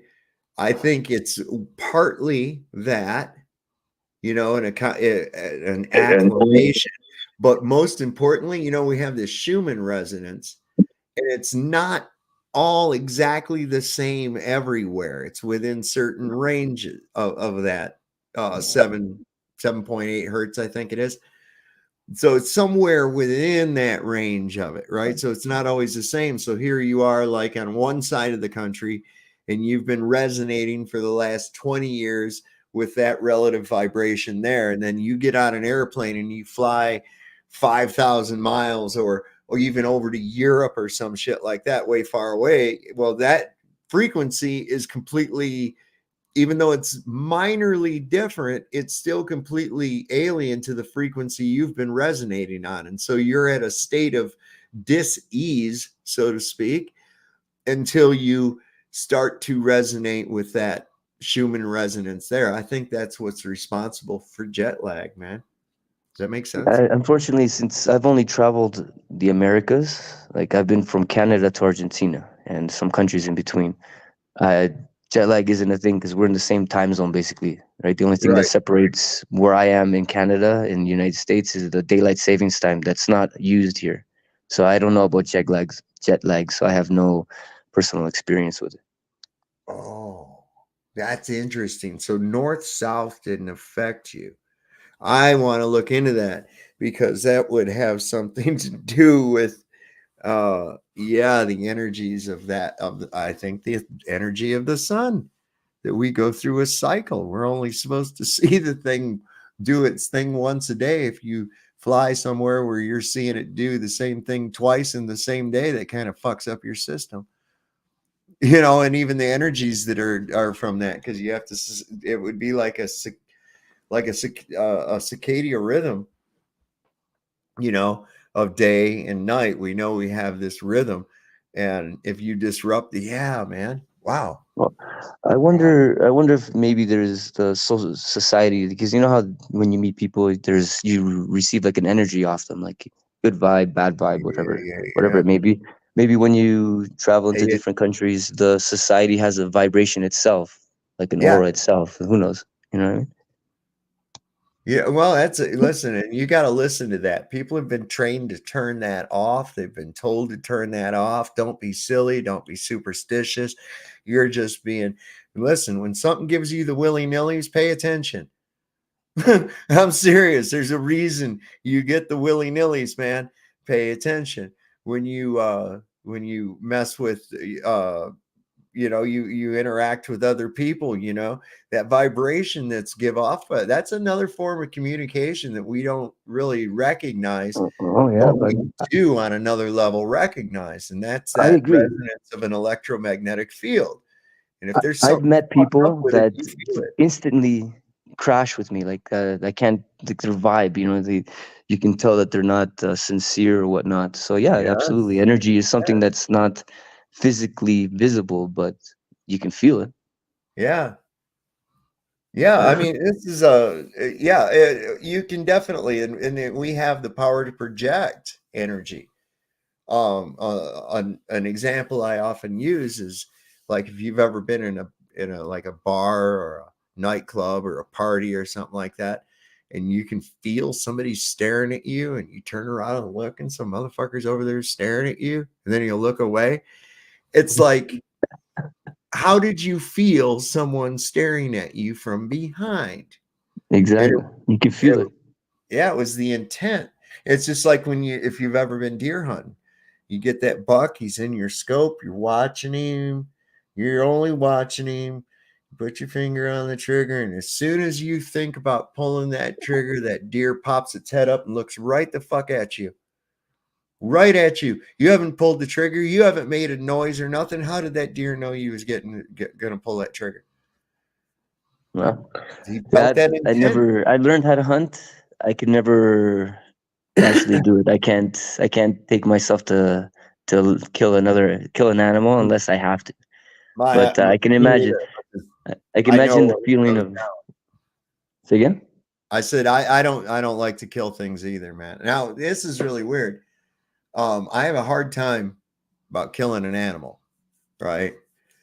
Um, except like in self-defense, if I wasn't fucking with it and it comes to attack me, that's a whole nother story Yeah. altogether. Yeah. But No. like No. people, I don't Understandable. seem to have the same type of empathy for people. I mean, it doesn't mean I don't care about people, but um, I think it would be tougher for me to kill an animal than it would be to like kill an asshole human being hurting somebody or doing something like that. No, I I mean, understand I really exactly would. because there's Because intent in the behind the sense of human. the animal, I'm like, that animal doesn't know any better. He's an animal. In the case of the man, I'm like, that's a man and they know better. Yeah, I Yeah. agree. So It's that like to me is the difference. That's an animal, that's a monster, somebody who has the capacity and knows better, but yeah, still exactly. that's a The monster. intent is there. Right, right, And you right. know what's funny? When I was growing up, just talking about the hunting and stuff, because like I grew up, the man that helped raise me was a hunter, avid hunter, fisherman. This guy apparently he was like Huckleberry Finn. You could throw this guy in the middle of nowhere and he'd survive no problem. So I learned a lot from him. But one thing I didn't understand was he's like hunting is a game, and I thought to myself, I was like, how is it a game? Because if the animal doesn't know it's playing, how is it Right. a That's game? fair. You know what I mean? Like why don't you go out there with a knife, give the animal notice and the knife, and then have it out. Then it's a game, right? Then it's a sport. Yeah. I mean, the animal is not looking at it like it's a game. I mean, it's like, is war a game? I mean, it is, but I mean, when you're in one, is it a game? No, it's survival of life and death. It's serious. You know, a game you can fold up the board and put it away and play it again later. When death is involved, it's final. It's final. There's no takebacks. There's no playing that game again. You have to play the game with someone else. That's ridiculous. I guess the way that the guy quiets his mind over it, I would say. Yeah, because well, something like if you're hunting to eat, that's one thing, right? If you're hunting for sport, quote unquote, that's just another level of narcissism, as far as I Oh, can tell. Because yeah. you know, if you love these animals so much, why kill it, right? Right. Why not, instead of using a high powered rifle, why don't you use a high powered camera? And then you could hunt what you're hunting, right? If these people that are doing it for sport, well, hell, why kill the animal to show people what it was you shot? Why don't you take a camera, a high powered camera, go out into the woods, use the same techniques that you would with a rifle to hunt the animal, get it in its secluded area where you can see it really well, and then take some really fucking awesome photographs to show your other friends. Look at this buck I got today. That's an 8-pointer. He's still out there walking around right now. Isn't that cool? I mean, Yeah, crime. and I see what you're saying. To have the image as like the kill shot that you would have took instead of the actual bullet leaving the gun. It's the image being taken into the camera. Right. That's the Makes thing right sense. there, you know. And if the animal hears the click of the thing and freaks out, but I guarantee you, if you're just taking pictures of the animal and you're taking into account, like this is, I noticed this, man, with animals. These little geckos out in California, man, they would run from you. Like they would run all over the place, right? And I'd see them up on my deck. I'd be sitting out there. And so I started experimenting with that. I started just observing them. And then if I put out the vibe that I don't mean you any harm, man, this is what I'm thinking in my head. I don't mean you any harm, little guy. I just want to look at you because I think you're really cool, man. I just want to look at you. And they would let me get really close. I would get really close to them. If I reached out to grab them, then they would run, of course. But as long as I had that intent that I'm not going to fuck with you, I just want to look at you. I think I'm admiring you. I had an admiration toward them. And I'm not shitting you. They would actually, it seemed to me like they would turn themselves and pose and shit like that. And then I would just like, you know, do your thing, man. Same thing with hummingbirds. I named them. I had George and Gracie would come and visit me every morning out there. I'd sit there with my coffee. These hummingbirds would show up for the hummingbird feeder. I'd start talking to them.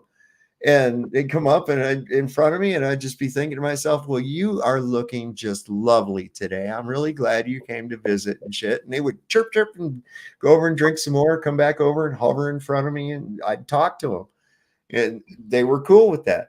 It's all about your intent. They didn't understand the words I said. They understood the intent and the thoughts that I was projecting. And that's how animals communicate. You know, the way what you're saying is like in my world, like everybody lives in their own world, and unfortunately, and doesn't really realize that their intentions affect everybody without really noticing. But what I'm trying to say is that like animals, I think at one point humans and animals.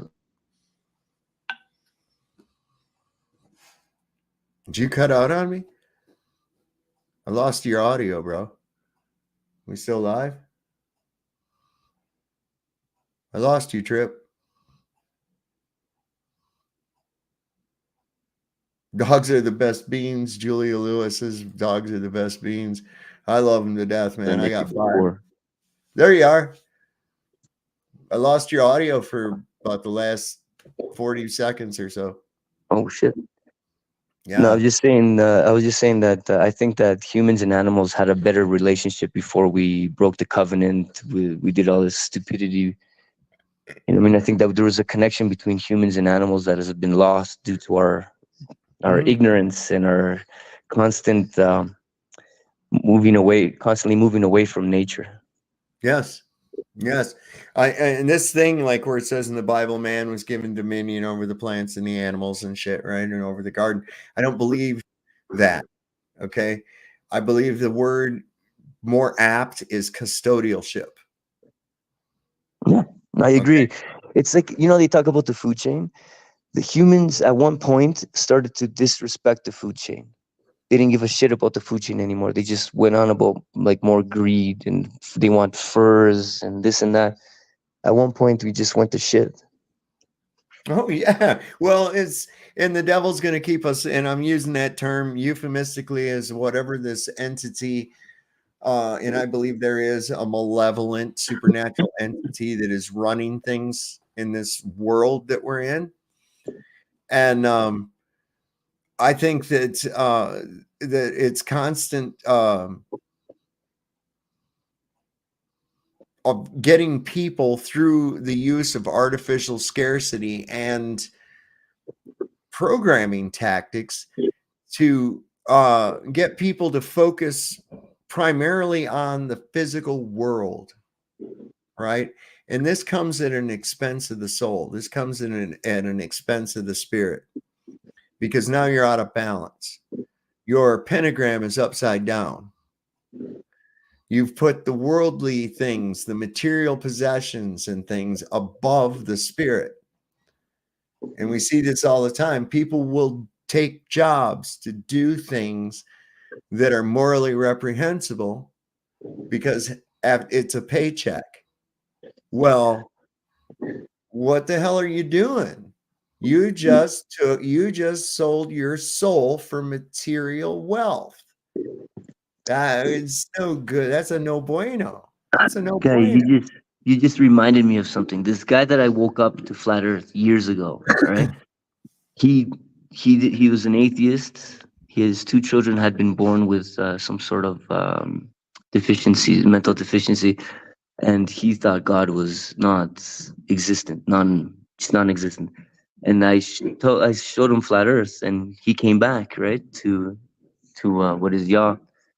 And then about a year later, when all this crazy stuff started happening with 5G, and he went into business installing 5G towers. And I go to him, I'm like, what are you, crazy? I'm like, you know what this is all about? And he's like, well, if I don't do it, somebody else is going to do it. And I'm like, wow. But after all this, you just reverted back to Yep. before. You know what I mean? Yep. Like insane. That's just that's insane. That is a form of insanity. You know, when whatever you do to somebody else, you're actually doing it to yourself. This is for real. Yeah, I agree. This is where it comes down to the idea of do unto others as they would do unto you, which has been Mandelaed, but I don't care. I'm going with the old way. And that just pretty much you get back what you put out. You reap what you sow, right? So what would you like to reap? I would like to reap good things. So how do I do that? I have to sow good things. If you sow sorrow, then you will reap sorrow. It's that simple, man. It's just like the shit we talk on here about in physics, man. It's equal exchange. Equal exchange. You put out good shit into the universe puts good shit back into you. You put bad shit into the universe puts bad shit back into you. I don't care what you want to call it, universe, the ether, whatever. But that is how things work. And you have to realize that when you do things to other people, you look at it and you go, well, what if I was that dude and I'm looking at myself through his eyes or those people's eyes? What am I seeing? Right? And you got to weigh that out. Take the three sets of moccasins. There's three sets of moccasins. There's yours, there's the other person's, and then there's a third person bystander. Take the position of a third person bystander and look at it. Just evaluate. That's all you have to do. And you can realize, what are my actions malevolent or are they benevolent? Or are they just neutral? At the end of the day, there's, if you look at it like from an objective point of view, or like from a third person's point of view, and people, when people get to the point of flat earth, when they're like, why would they lie? You know what I mean? Because at one point their logic gets to the point where they can't deny what they've been told, and they start to try to question the motives, right? So they're like, why? And when I usually tell people, I'm like, just imagine if you were born knowing that God existed, not thinking that God existed. Everyone knew that God existed, that Yah, not God. I've traveled through so many rabbit holes that the word God, I don't even want to use it anymore. Yah, what do you call it? That everybody knew that Yah existed. Would they do what they did? Would you go back and change what you did, or would you do what you're planning on doing tomorrow if you knew that Yah existed? If everybody knew, things would change instantly, because what they would know that there's not just one life. There's two. There's the one that we're living now and the one that's after, right? I think everyone is born knowing, and it takes the programming to put it in doubt. I really do, because I can remember at a very, very young age. And I mean, this is like, I was really young, really little, and probably about 2. I think I was about 2, maybe younger. Anyway, I can still remember that I felt like I was being watched. I felt like even though if I was alone, somebody was watching what I was doing. And not in a paranoid way, but kind of in a way that was like, you know, even up to, and this concept stayed with me for a while to where I remember it developed into the idea of maybe I'm just in this experience or in these scenarios to see how I react to them, like a lab rat or some shit like that, you know, but I had this thing that somebody's watching this. And I can remember thinking that at a really, really young age. And I still think that, you know, but if you can convince yourself that nobody's watching when you're alone, you truly are alone, which isn't true. I'll explain why in a minute.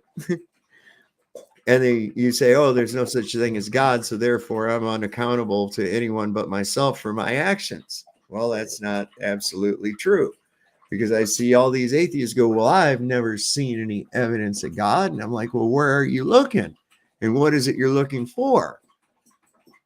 And they say, well, show me this or show me that, some kind of crazy nonsense, almost including show me a big guy in the sky or whatever else, or how come he never talks to me and shit. And it's like, you know, it's all about where you're looking. Okay. You're not looking in the right place. And they're like, what do you mean by that? You're not looking in the right place. I've looked everywhere. Have you looked inside?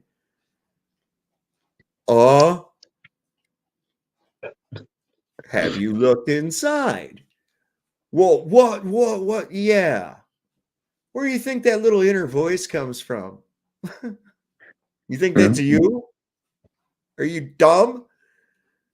That's what I say. They say, oh, I don't believe in God. And I was like, that's all right, man. And he believes in you. What the fuck?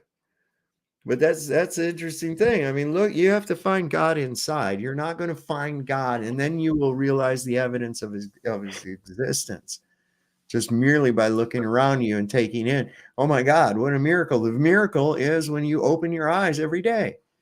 Think about this magnificent thing you're in.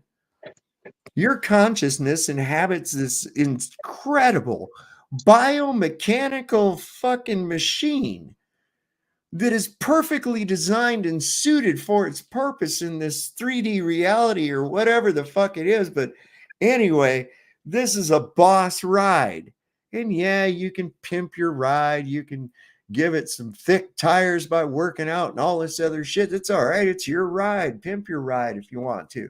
But don't ever get into the idea that your whole existence is your ride. It's not. The driver is not the car. And think about this. Somebody could have a really boss ass fucking car, but the driver's a dick, right? The driver's a dick. So the driver is not the car. You can't see yourself in the mirror, folks. You can't. You know, it's funny you talk about the body, right? Like you look inside in the Bible, it actually tells us the second temple is our body. The first temple is one that wanders, or it's like a nomadic temple that walks around, that goes around Israel. You can find it. There's videos of it. And the second temple is in your body. You know what I mean? And when I found that out at 17, like I'm in my 40s, right? I started taking care of my body because I realized if there's one gift that was given to me, it is the one that was provided to me, which is my body. So I have to take care of it, right? And I did that just by myself. Later on in life, when I came back to the Bible, I realized that the second temple was our body. So making it that more, you know, that much, making myself that much happier because I found this out by myself instead of through the book. But if everybody took care of their body, think how well everybody would be. Like, you know what I mean? Flatzoid, welcome. I thought I saw you flip through here. Sorry about that trip. I just noticed Flatzoid. It's morning time over in his neck of the woods. Yeah, South Africa, if I remember correctly. Yeah, he was supposed to debate that giggling weird guy that was up here earlier. Did you know he was on here when I first came on, Flatzoid? I asked him why you were why he had. I think he might have been here. I asked him why he pushed out on your fucking debate, he said it was because it was 3:00 in the morning or some shit like that, and he was in Japan. Made up some bullshit. Oh, sorry, I didn't mean to take you off your train of thought. Continue on, Trip. No, it's just basically if we took care of our bodies, each of us, I think we'd be much better as like individuals. Like the chemicals in our bodies would be balanced if we ate right. Like when I was 13 years old, right? This was a long time ago. I saw my aunt here in Bolivia going into the bathroom with a bottle of Coca-Cola. And I was like, "Hey, what are you doing with that?" She's like, "Oh, the drain is clogged. I'm gonna unclog it." And I was like, "What the?" And I looked at her as she goes into the bathroom. I'm like, "I'm drinking that shit."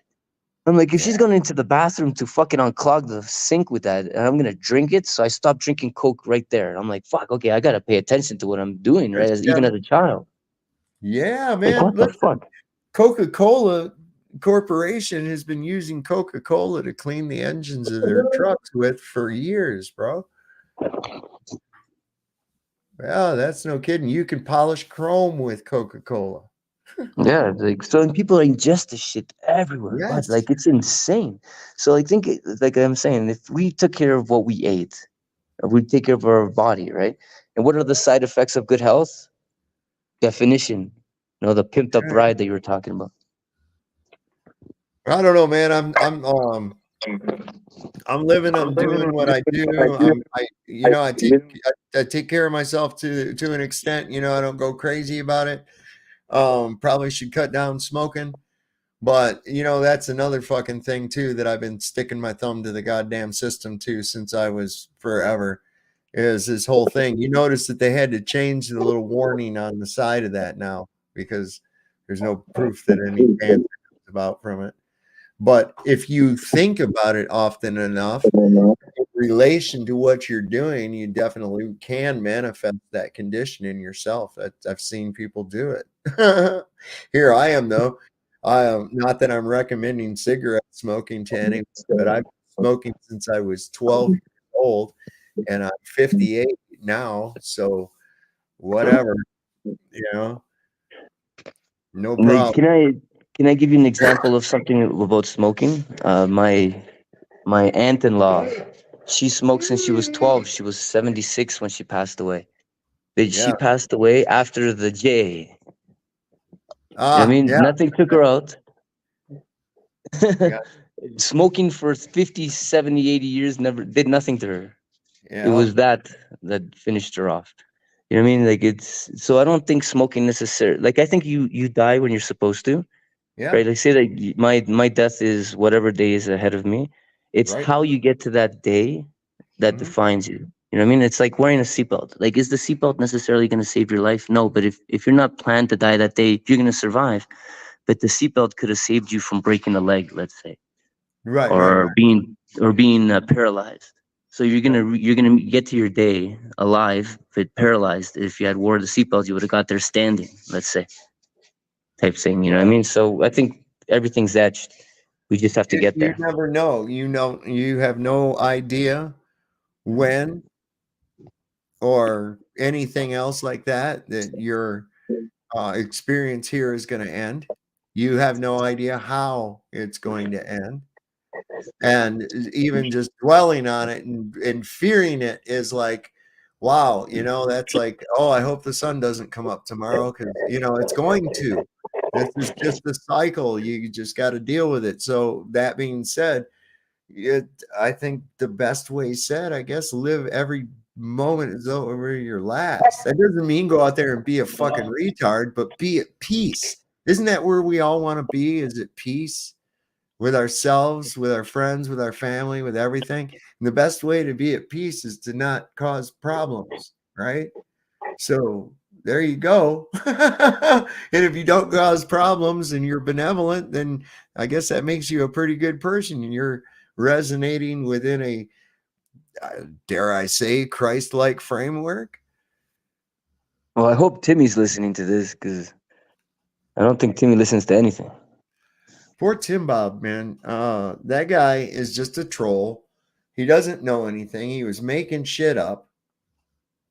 He can't And if he, as soon as he gets backed into a corner, finds out that he's done painted himself into a fucking corner, he does that maniacal laughter, which doesn't really help his side, because anybody watching this stuff, and of course, who's not going to say, wait, before we get onto your gravitational collapse of a fucking ball of hydrogen, how did you get a ball of hydrogen in the first place? I mean, it didn't just be there. It had to collect together. How do gases collect together for any reason? They don't. That's the whole thing. The molecules are not bonded to one another. They're not going to collect together. The only way to have a volume of any kind of gas is with a container. That's it. Yeah, I flat earthed my barber today. Well, a barber, because depending on if they're busy or not, I go to a different barber. I flat earthed them, and I told him all about water level. You know, the 1 liter, then if it lays flat, 2 liters, 3 liters. Yeah, no, all logical. He's like, yeah, of course, you know. And I'm like, so how is it a ball? And he started looking in the sky, right? Like, because looking for an answer. And what did he pull out? Gravity, right? They really got it's a fucking classic one. Man. I got a picture of Neil deGrasse Tyson, and he's got like a hot sauce bottle in his hand, and it says gravity on the bottle, and he says, I put this shit on everything. Like, hilarious. No doubt, man, no doubt. There's my man Iron Horse. What's going on? Look, it's daylight down there. It's daylight way over there. Oh, he locked up on us. He's frozen. He froze on us. That's all right. He'll be back. That's all right. Hold on a second, guys. There he is. What's happening, Iron Horse? Hey, bro. How you going, Dave? All right, man. I just had to close down the YouTube side. It was playing and echoing. I was hearing double. Oh, yeah. You know how it goes. That'll trip you out, man.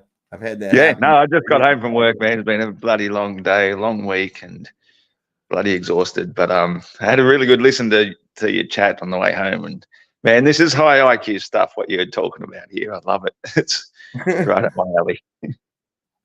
Hey, what time is it over there, Iron Horse? Yeah, it is. I gotta be right back. Gotta hit. It's 4:35 in the PM.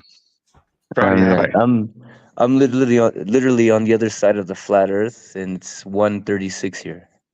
So there's 13-hour difference on Thursday. Are you Thursday? Are you on Thursday? We're Friday. Oh, you are Friday. Yeah, we're Friday. Oh, so you're 1:36 in the morning. Yeah. Yeah. Wow. Okay, that makes sense. Is it? I think we're on the exact same timeline as Beijing, China. So I don't know where you guys are according to that. Yeah. Radio. Wow. You would think when you look at the globe that China and Australia should be more or less the same time zone. They're almost aligned, but maybe the west or eastern part is more aligned than the. Because I can't tell which side is east and west at this point in the map I'm looking at. Right. Even the Philippines are like 3 to 4 hours behind Australia in everyday time. Interesting. Yeah. You know what's funny? You know what's crazy? Like, I don't know. You guys, if you guys can help me, because you're in North America right now, right? I'm in Bolivia looking up. Oh, sorry, not Iron Horse. Yeah, not Iron Horse. I meant Saab. When I look, you know how we look up to the sky to get our orientation and like using a sextant and stuff? When I look at the Orion's belt where I am right now, it's almost directly over me. It would be like an 85-degree angle compared to my zenith at 90. And when I was in Canada, I would look down and it looked like it was at a 55 degree for my zenith. Right. And it's like the Earth isn't as big as they're telling us. I don't know. Like, I don't know if it's because the apparent location of Orion's belt, you know what I mean, isn't the same as the physical location of Orion's belt, but it just, the angles don't look like I'd be traveling that far to get to where I'm supposed to be in Canada. Yep. Do you know what I mean? Absolutely. Because when I look at Orion's belt, like the last time I really went out and looked at it, it was almost directly overhead here as well. Like you say, about 85 degrees, 80 degrees or something. and that's looking slightly towards my north. Yeah, So exactly. Me too. I have to look a little bit north to see it. But when I was in Canada, I right. looked south and it was like at 55. So it's like, I don't know, I can't compute the amount of kilometers I traveled to get here. And it doesn't look like it's that far. But I don't know if No, it's the apparent location or it's the actual location I'm looking at Orion's belt. I think a bit of both, you know, like because it's so high, that's how our perspective works, is we don't really understand as well as we think we should about height perspective. Yeah, we're pretty good with distance perspective, and things get smaller in the distance and that sort of stuff. But when it comes to height, getting higher allows you to see a lot further. And so things, obviously, like the stars, which are really high, they can be seen a lot further. So we think we're looking a direction like north or south, whatever, but really we're just looking up. And yeah, we are seeing a lot more. And I think more of the Earth can see that sort of stuff because it is just that so high, which sort of makes the world really small in a sense. It's also really, really huge when it comes to the surface level. But when we're looking up, it sort of makes things a lot closer than they technically are. See, and this is this is one of the problems we have too. You hear these guys coming out with, "Let me see your map." You know, well, nobody's got one. Yeah. Okay. Yeah, and they expect that the stars should be directly above a certain spot on the ground. It's like, no, you can see those stars for freaking miles and miles. So they're not in a spot; they're just in an apparent position. Right. So you've got everything out there in the ocean, and especially there in the South Pacific between South America and going all the way around to Australia there. That is all a calculated distance. Okay. They really had to work this out through this Royal College of Longitude and all this other shit, trying to find accurate timekeeping that they could use so that they could, because now you're only going by movement. Once your stellar observation is your point of reference, Polaris, once that's gone, everything is moving. And so here you are calculating positions and shit based on stuff that's moving, based on how far it's gone in a certain amount of time. But then when you hit land, then you're able to go, oh, well, we can physically measure these distances. We can physically measure these land. This is why we have statute miles, and everything in the ocean is nautical miles. Those are based off calculations, whereas land miles are based off of physical measurements. And we got the two mixed together and put together by a special little college of elites with a special little coordinate system that every map has to go by. And there's your map. So tell me, I can guarantee you those nautical miles, man, they're not the same as your land miles, and they differ as you get further away from Polaris as well, which is why they generally say that once you get beyond the equator or below, which there's no up or down in space, and once you're below the equator, it goes pear-shaped. That's literally what happens. The whole model goes pear-shaped because the miles actually keep getting wider and wider apart. That's, just like on a dartboard, it keeps getting bigger and bigger and bigger. So they sort of had to artificially create the size and shape of the continents to match the globe. And then when they project them onto the AE map, that's projection off the globe. So, of course, the continents look distorted because they haven't drawn them to the true size and shape that they really are. I think Australia is actually probably a lot bigger than it's actually shown. But because they matched it to fit the globe in the first place, of course it's going to look distorted. That brings me to something, Iron Horse. I've heard reference to some kind of mysterious fence. You know anything about that? Fence? There's a couple of fences. There's like a dingo fence. There's a rabbit-proof fence. We have just up an hour to 2 hours drive away from me on the Queensland border. There's still got my radio on. We've still got a rabbit-proof fence. Uh-huh. And so what I'm getting at, is there anything restricting someone from freely traveling between East and West Australia? Not the people. No. People can Okay. travel. I mean, But on land. I that know you said, can fly, or go by that train, but by car, like, can you stop in those areas where all those rabbits are at and shit like that? oh, mate, look, Australia is so huge, Yeah. and the amount of vast empty spaces without roads. Like, there's places you can't physically go because there just aren't no roads. That in itself prevents a barrier, much like Antarctica does by the fact it's ice. You just can't travel there. So, yeah, like we can travel from the east coast to the west coast and back again, but you're pretty much only restricted to 1 or 2 different roads you could take, maybe 3. Like, you can go right up around the northern territory as well. But even so, each place is so far distant from one another, you can't physically carry enough fuel to get from one to the next. Right. It's a difficult sort of trip. So that's why people really sort of have to stick to the known paths. So yeah, it would be actually pretty simple if they really did want to restrict travel to do That's what I it in a place like Australia. So, in your opinion, do you think it would be easy to physically hide or obfuscate the size of Australia? Oh yeah. Okay, that's what I Absolutely. was getting at. Yeah, because I was like, It okay, really, so something's fucking not right, man. You know, yeah. you Like can't I have took it a be trip. like this and be like this. I mean, it's somewhere got to be in the middle of that. That's way too drastic.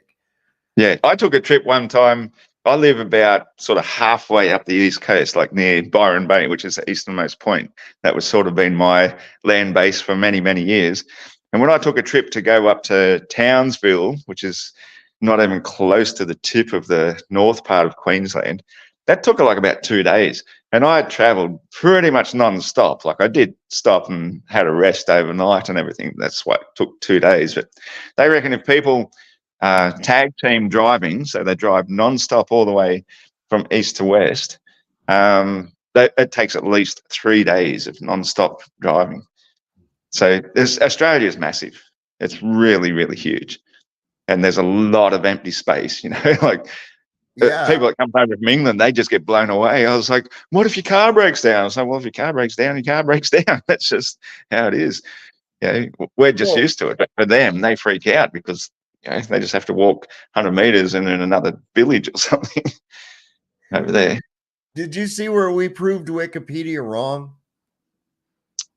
I think I heard something about it. What was it? What was the subject?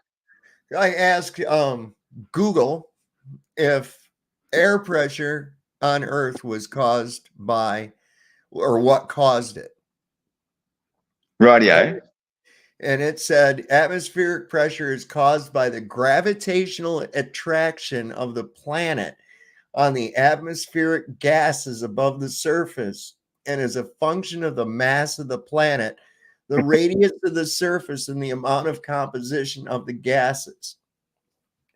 Yeah, I mean, honestly, we know for a fact that gases are individual molecules which are free to roam, which they do, and they bounce off the walls of their container. So how do they have air pressure on the International Space Station? Yeah. Well, I guess in that sense, you could say that because it's enclosed and sealed, you could fill it up like you do a balloon. So technically, you could still have an air pressure in that theoretical space station. Now, if the space station like got hit by, say, a little asteroid, busted it open, right? Well, Man, you you need have is a duct tape. Okay? Duct tape. Would that air that was in there, would that get pulled down to the Earth? Yeah, well, you'd have to assume it would escape to the vacuum because high always goes to low. That's why the helium balloon pops at a certain height, because that pressure gets too high and you've got insufficient external pressure to contain it. So that's why it bursts. And then the density of the whatever the weight it's holding falls back down to Earth again. So yeah, you would have to assume the gravity's got nothing to do with it. The gas isn't going to get sucked back to Earth because of gravity. No. Okay, that's insanity. That's my point right there too. And so, what is the weight of gas? What is the weight of air? Exactly. Right? There is none. Like, you can have a pressure gradient, of course, because of the physical amount of it. But that to me then suggests you have to have external walls at the very least. Like, there's something like like a fish tank, you don't have to necessarily have a lid on the fish tank to have a water pressure inside of it. And you can do the same with gases. You can have a gas pressure gradient. As long as there's something somehow containing it, its own density is going to keep it there. And because it's a finite amount of gases, that's going to determine the amount of overall pressure you'll get. But unless you get more gases, you won't have more pressure. So that's why we got 14 point whatever PSI, because that's how much air there is. That's it. You're displacing a greater volume of the medium, so it causes a pressure. So the only place there's pressure is on anything within the medium. Okay, there's no pressure on the medium itself. The only except the medium itself. The only place that the pressure really actually exists is against the containment and anything that is displacing the medium. For instance, let me put it into context, right? A gallon of water weighs about 8.5 pounds. Okay. That's out here in the air. Of course, it's a volume of fluid in a state of disequilibrium, right? So now, how much does that gallon of water weigh in the water? Right? Okay. So you did what I'm saying. In order to have a weight of a gas, same thing. Well, kind of. They're both fluids, but anyway, to have a volume of gas, you have to. That's the only way that it can have weight. Right. So somebody says, "You fill up." Actually, I hate to sound like a smart ass. Really hate to sound like a smart ass, but they're not fluids. They're fluid. Fluid. Like, gas is fluid, but water is a fluid, and you can have multiple different types of fluids or liquids. But technically, that's fluid. Sorry to be a smart ass. That was it's more or less local. The word actually means the fact that its ability to change quickly. Yeah, they're flowing, and they're in a constant state of flux. Right, right. Its modality is fluid or changing. It's adaptable. So that's what it refers to. And with gas, of course, gas behaves slightly differently than liquids, even though they're both fluid. That's right. Yeah, because it bounces off the walls of the container, whereas liquid always develops its own level. Yep. Right. Because the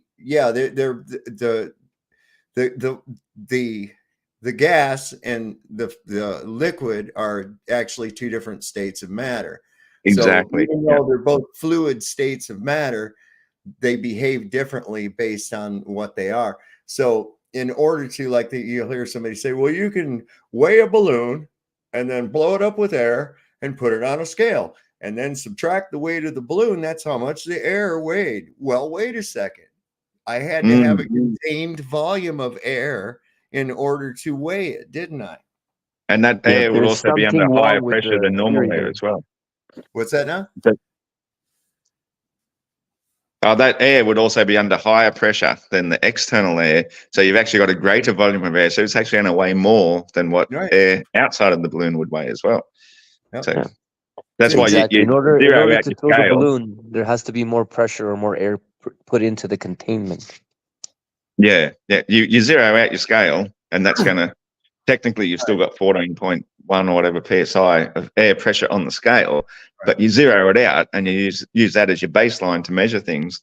So really what you want to do is just measure the weight of your balloon when it's empty, and I think you'll find that it will weigh less when it's filled with air for some reason or another. I could be wrong. I've never actually done that. It'd be an interesting experiment. I think I've seen it done with a water bottle, like an empty water bottle, weigh the plastic with no air in it, and then weigh it when it's full of air, and they've done it in a sufficient enough vacuum to show that it actually increases in weight when you remove the air. But here's an interesting thing: a solid object will actually increase in weight when you remove the air or the medium inside of a vacuum chamber. Yeah, I think what's happening in the vacuum too, though, is that everything is resistance. Resistance is the force. And so the scale is a resistance measurement. That's actually what it is measuring. And so if you remove the air, the scale itself is actually calibrated to work in the medium of air, and you can't sort of recalibrate it inside the vacuum. So it's actually it going to would go the measure other way. higher, but it's not going to necessarily be heavier. It's just going to measure heavier, which is why in water, which is far more dense, it will measure a lot less, but it's still going to be the same weight, the same mass. It's just our ability to detect it and measure it is what changes. Right. It's a quantification is basically all it is. So what I was getting at though is that the claim, according to Wikipedia over here, is that atmospheric pressure is caused by gravitational attraction. This means that the air is being pulled down by Earth, right? So that means that, now think about this. That means that when I removed that air that was pushing down on the scales inside the fucking thing with the guy on it, he should have actually got lighter, because now he don't have no air pushing down on him, right? So that doesn't jive, not one fucking bit. So the thing is, that is the key, because they always want to talk about shit falling in a vacuum. Okay, that's cool. So and think about let's use the medium as the IV. Yeah, and you think about it too, they say, well, when you get to the top of a mountain, the gravity is less, so you weigh less. But what's also less is the air pressure. You got far less air pressure on you, so you're going to measure less. You've still got the exact same mass that you had when you're at sea level. You know, you're 10,000 feet up on a mountain or whatever. You just got less air pressure pushing on you, so you measure less. It's got nothing to do with the centripetal force or centrifugal force pushing you outwards. It's all air pressure. Put it this way, I'm 2,600 meters above sea level, and I don't feel any lighter or any heavier, like from my personal vantage point, right? So I don't know. Well, the object itself has obviously not lost mass, so why would it be? Did you vote in the poll? Did you vote in the poll, Iron Horse? What was the poll? Okay, it's a question. Air pressure is caused by, and the first option is displacement of a contained gas, and the other option is gravity. I think you froze. Oh, he did. He's probably looking at the Oh, sorry. Yep, I just had a quick look at the YouTube. I'm not used to doing this on the phone. I've got a new phone, and I sort of think it stays open all the time. Yeah, I voted on the displacement. Obviously, there's no such thing as gravity. Gravity is just the most ridiculous concept ever that they had to invent to make their ridiculous fantasy ball hurtling through space possible. Obviously, as I've always said, the force is resistance, not attraction. It's the opposite. So everything we've been taught is backwards. And resistance is the force. And that comes from density. So the more dense the medium, the more resistance you got. And displacement as a force as well. I keep hearing this guy, who was it? That guy, the giggler, talking about a buoyant force. And I was like, buoyancy is not a force, bro. And he's like, actually, buoyancy force. It's not. The force is displacement. Think about this. I would think you're wrong, actually. If you got a full tub of water and you get in it, right, and that water is forced out of the tub, what forced that water to yield to you? Displacement causes. Yeah, but that's displacement from your density. So if a thing actually floats, that's buoyancy. So buoyancy actually is the force because it comes from resistance, which comes from the density. Right. So buoyancy actually is technically a force. That's where Archimedes came up with that, because he noticed that the amount displaced by an object was proportional to the amount that the object was into the water. Exactly. And then when something was fully in the water, it would displace the exact same amount of cubic volume of water as the object itself. He was working on this because they were selling fake shit that was supposedly made out of gold. It's supposed to be like a solid gold crown, and it's hollow, right? So how can we figure out if this is actually weighs the amount that this kind of gold, this much gold in this ornate crown should be? So they would use the displacement method.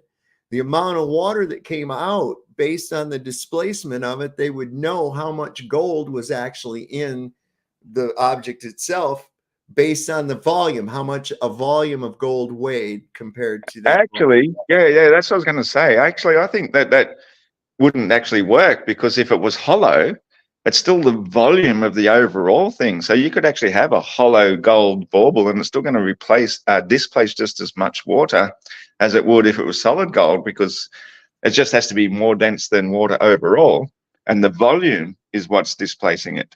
So you could actually beat that in that sense. That's what was in dispute, was in this ornate gold, how much of it was, because it was like little branches and all this shit that you couldn't really quantify real good.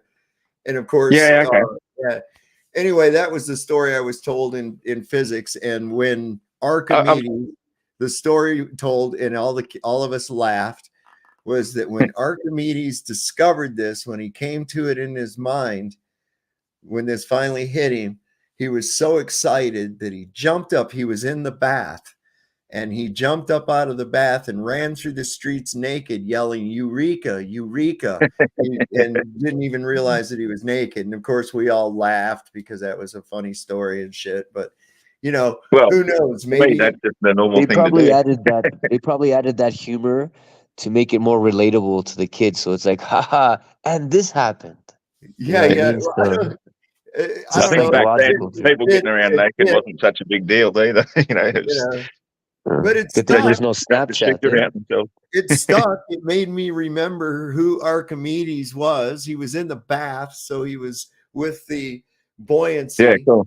Right. So it's a good way, even if it wasn't true story, it's a good mnemonic that you can keep to remember who came up with the buoyancy. That's probably why they added it, to give it some sort of humor, so it attaches to the person, right? So there's some emotional attachment. That guy was naked. We got our poor friend Eratosthenes. Like the other 50% of people. What about the guy that helped Eratosthenes? How come that motherfucker don't get no credit? What's up? Yeah, I mean, what smoke signals was he using back in the era when they measured time with shadows of sticks? Oh, we're doing it at the same time. Yeah, right. So the guy goes into the whole thing with the predisposition that the Earth must be a sphere, and then tries to figure out how to prove that it is. I mean, even if it really happened, it's stupid. Well, I could sort of steel man that, because what happened is they knew on a particular date, which let's just assume it was the summer solstice, for example, and because they know then the shadows start going back the other way, that well cast no shadow on that day. So they could sort of know then the following year that it was done on the same day. So we can give them the benefit of the doubt there. But if he had a presumed that the Earth was flat with a nearby local sun, what he's actually done is measured the path of the sun. And lo and behold, the globe has an equator, which is the path of the sun. So he actually measured the flat Earth path of the sun. He just called it the circumference of the Earth because he didn't know any better. So he's actually done the flat Earth a favor. He actually did a flat Earth experiment and proved it for us. He just didn't know what he was measuring. Well, here's my big question, though. What would make him even check to see if it was a sphere in the first place? What experiences was he ever having that gave him the idea that, hey, I must be on a wall? He probably went to the same bathhouses as the Greeks. He was in the same bathhouse as the Greeks. Philosophical preference. That's all it was. So because he assumed it was a globe in the first place, he thought he was measuring the size of the Earth, but what he really measured was the size of the sun's path around the center of the Earth, which is the equator. So he, either way, he got it right. You just got to interpret it the correct way. That's how I see that with Eratosthenes. Well, that's what I've said a million times too. I'm like, look, stop using it. It doesn't prove it either way. That's right. Okay? Exactly. It doesn't prove anything. It's a null point at this point. And I don't know why anybody's still using it, because it's a null point. These jokers come up and they go, Eratosthenes, and you go, it works both ways. Oh, that's right. You pre-presume the globe, and so you're going to fit the results to match what you want to believe. But if you believe something different, you can presume it to believe that as well. So it works for both of us. So you can't use it to prove the globe. In I fact, know. when I was coming home, there was a subject you were talking about which really interested me, and it was the one about talking about heat and Oh, light and shade. And my idea of it is that the heat does not come from the sun. The sun is not hot. yeah, The that's what I heat was. actually comes from the light, and the light happens instantaneously. And a byproduct of that light is heat because it's stimulating the atmospheric gases and it's reflecting off the physical objects. So anything physical that reflects light does create a heat signature. So as soon as you've got a shade, like from a cloud or from a tree or something, it's an instantaneous coolness because you've actually blocking the light from creating the heat in the first place. So we sort of assume, oh, you get in the shade, you're instantly cooler, which is true, but that's because the light itself isn't creating that heat, which dissipates really quickly. Like heat, is part of the entropy thing. It rises and disappears quite rapidly. Even up the top of a mountain, it can be ice capped all year round because even though it's closer to the sun isn't what creates the heat; it's the Right. light. So it Dude, actually comes it's from the not, earth. I think we got like a couple of things going on too. I think it's like a combination, or maybe they're an effect of the same thing. But I Yeah, think it's like electromagnetic induction. This came to me the other day while we were talking in the front room. Friend come over and shit and says, "Isn't that crazy? If you get up higher in the mountain over here, it gets colder, and you should get warmer because you're getting closer to the sun." And I'm, thinking on that, and I'm going to give him the standard answer that the air is thinner and there's not as much air to propagate the heat, blah blah blah, the standard answer and shit. And then I got to thinking about this.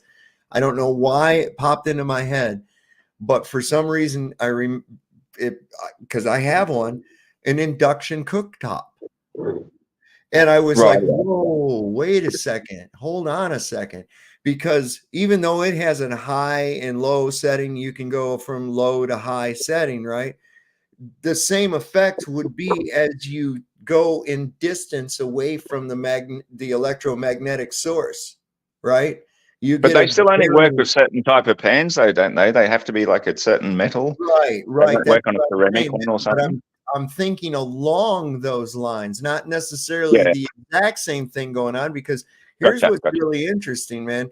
As I was pointing out, I don't know if you heard me tell the tale, with the alchemy involved with it, with the tale of Saint Christopher and how he came about of his name.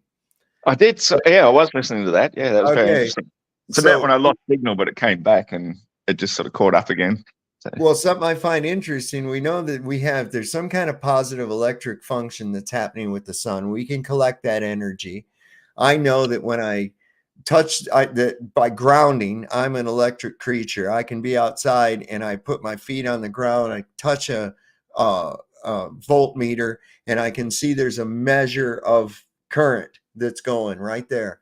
And then I've done it and look up at the sun, gaze at the sun, and that sucker shoots up. And I'm going, okay, wait a second. So this whole solar panels, what are we right. getting from them? Electricity, right?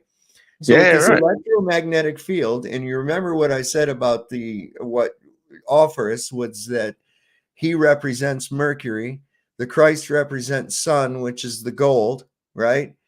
Gold in 1 proximity or AU. in Yep. reaction to it, it says that it increased the current because the river became raging, so that this giant had a really hard time. The child became extremely heavy as he was going through this current. It's Wow. all an analogy, right? And I Yep. think it refers to this. All right. So the mercury comes from a mineral called cinnabar. And the highest concentrations of cinnabar are near or within the Arctic Circle. Okay.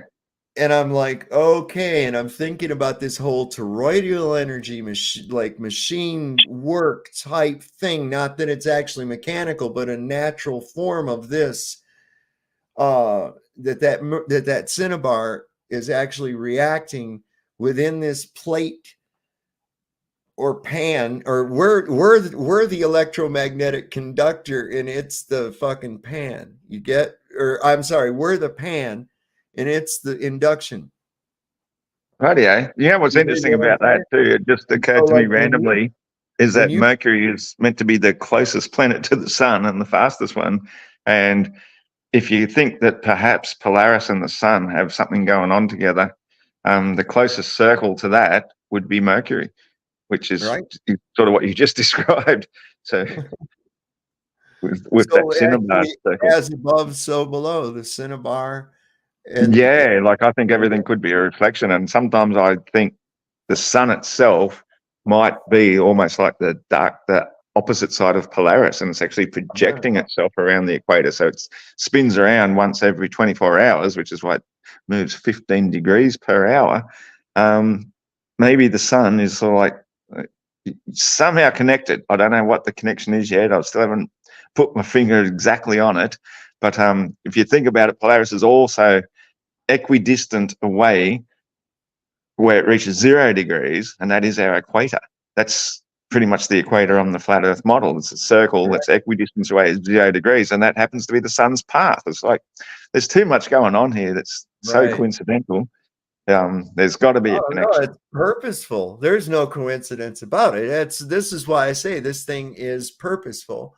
Yeah, Isn't It's it fun to try and figure it out? Like watching this stuff in the absolutely. sky, yeah, intriguing. It's so intriguing. Like when I figured out this realm, it was way more interesting than that spinning testicle in space shit. I was like, this is Oh, way yeah, cooler.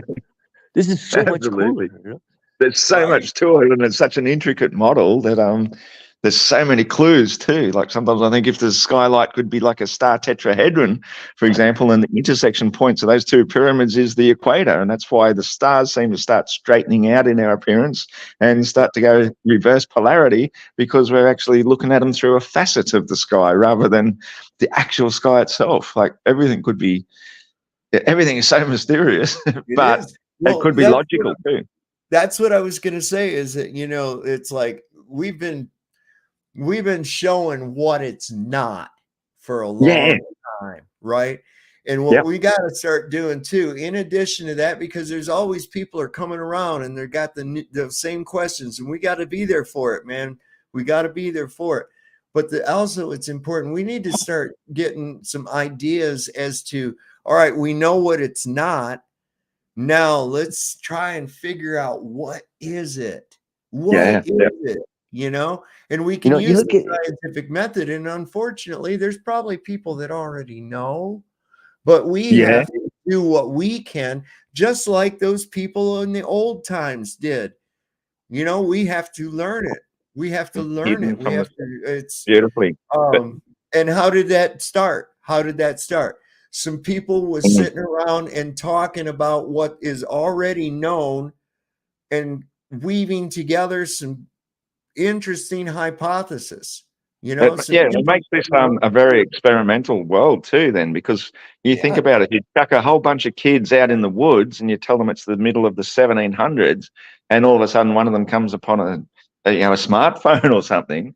To them, it would be the most mysterious thing you can imagine. We're sort of like that. We're thrown in some prehistoric age.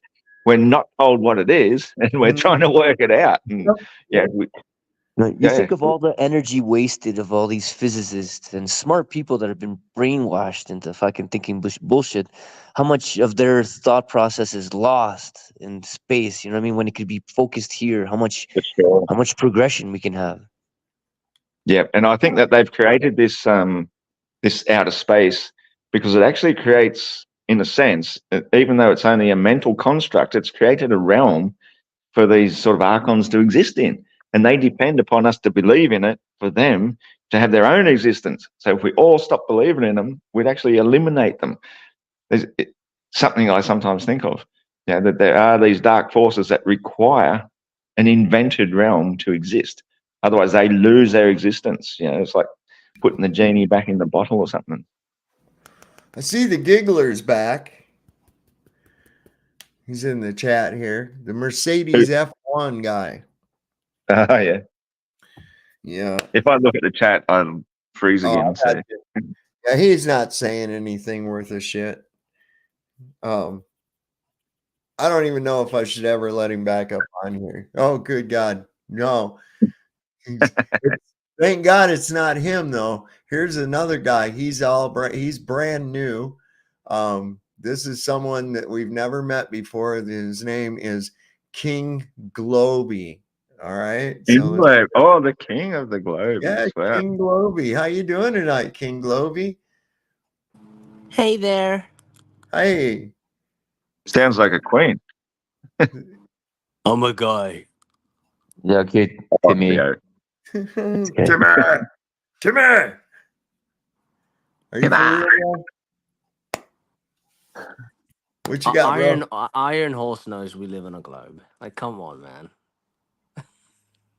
I used to think we lived on a globe until I found out better. Yep, Really? So you think Newton is a dumbass? No, I think Newton was quite clever, actually. I think he came up with some really good laws of physics which match exactly what we'd expect on the stationary planet Earth. You know, for every action, there's an equal and opposite reaction. Lift something up, you let it go, it drops. It's straightforward. And then you got the resistance force of something of density that stops it. So then when an object comes to rest, it stays at rest unless another force acts on it. It's pretty Okay. straightforward stuff, and it matches Do clever. you believe in gaseous? Do you believe that there exist clouds of gas in space?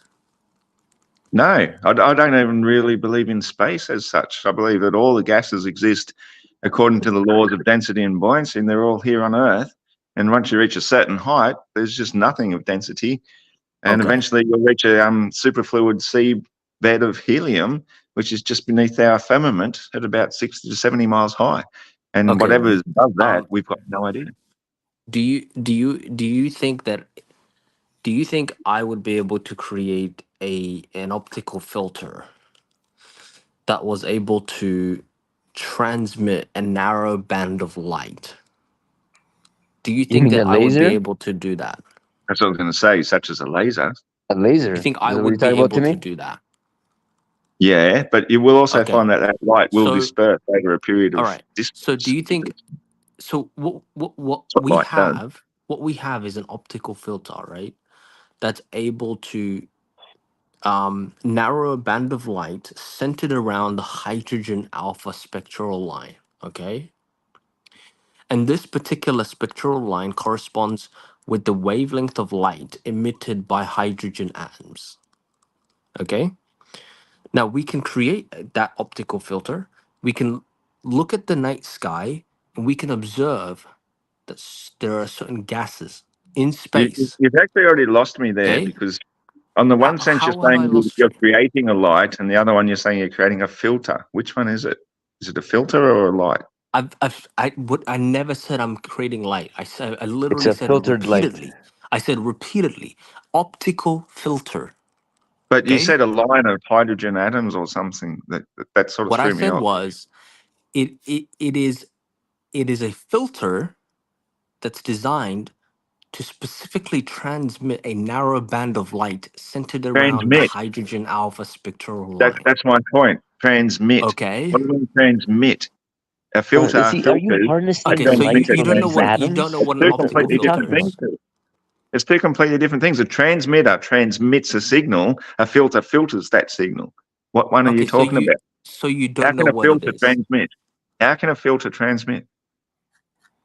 because it transmits light of certain wavelengths while it So it blocks filters Filters everything else out. and while it's allows that to blocking pass other through it. Filters out wavelengths. It doesn't while I transmit wasn't wavelengths. finished. I wasn't Yeah, it finished. allows. Yeah. While it blocks other wavelengths, it emits only a certain wavelength. It That's what a doesn't filter emit does. anything. A How can it filter does emit? not It's emit. letting through. Oh fuck! This guy can't even talk. It's You're letting Okay, so not let's through. say it's listening. letting it You're through. not Okay. listening. It's You're not listening. I said yes, I it's am. an That's why I optical know what you're filter. saying is wrong. It's an He's using optical poor filter terminology. So that selectively transmits light, right, of certain wavelengths while blocking other wavelengths. So how it Okay. does it selectively harness this light? Now, allows light waves now, through. hold on, relax. We can use this filter, we can look at the sun, and we can determine for certain it's made up of hydrogen.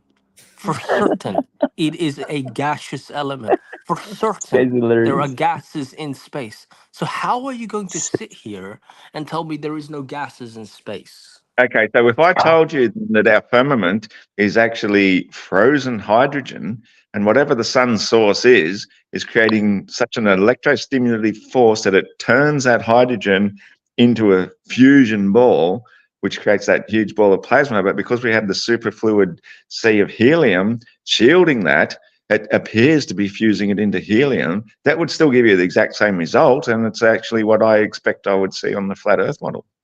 But Well, you and literally hold on, just you got to said take into you account just a second, King. You spoke for a minute. You also have to take into account you're looking through. What are we looking through as we're observing this Oh my God. phenomenon? Wait, We're are you looking denying through optical what is filters that? now? What is that between the Earth and space? Yeah, just presuppose the flat Earth model for a moment that we do have that firmament, and that we presuppose then, because it gets so cold up there, that it's probably hydrogen, because that's the lightest element that we know, and it gets so cold up there that it's probably frozen, and that's what our firmament could potentially be made of. No. Oh my God. My Why brain. can't you at least presuppose that possibility and then Because that doesn't re-analyze what work. you're doing?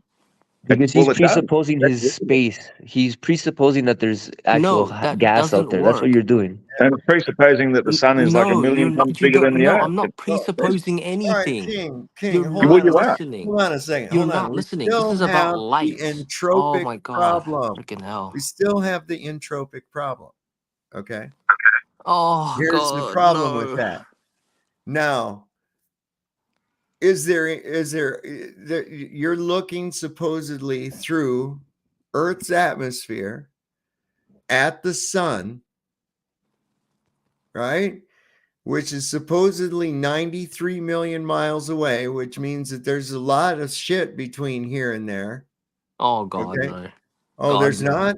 What happened to your lumpy space Go vacuum on, and go your on. Tell us clouds how of stupid. gas and Tell us everything, how right? stupid All you right. are. Go on. So you have absolutely no idea what you're looking at. You've never You don't done know this what test. you don't know Wait what just a minute. spectral analysis Hey, is, do yes, you? we do. And I don't think you do.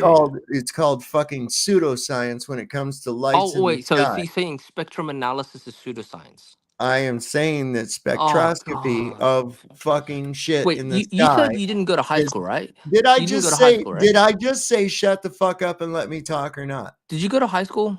Yeah, I did. I hated it. Did you graduate? Bullshit. No, I Did you quit. graduate? Yeah, that's what Quit. I thought. Yeah, Yeah, yeah. that's why I Holy know shit. more Yeah, than you and Son of because Timmy, a I you didn't biscuit. fully study it. graduated high school, fully graduated secondary, Yeah. post-secondary, and look at you, just sitting there rambling on Bro, about he shit that you don't literally know said All about. right. So spectrum analysis is Wait a pseudoscience. second. Hold on. Yeah, I'm going to ask you a question. I'm just going to ask you a question. Right now, do you think that because you looked through at some light and made a supposition, and I'm going to say that you don't, that's not proof of anything, that you looked at a light and you split it up into its spectral analysis of it and determined that this light in space is made of hydrogen? Now, it takes us back. You know why you would have to go, well, that's not possible at all. And here's why you would have to rule that out and go, I guess spectroscopy is not as good as I thought it was, because we still have a problem of a mass of any kind of gas forming under any condition without containment.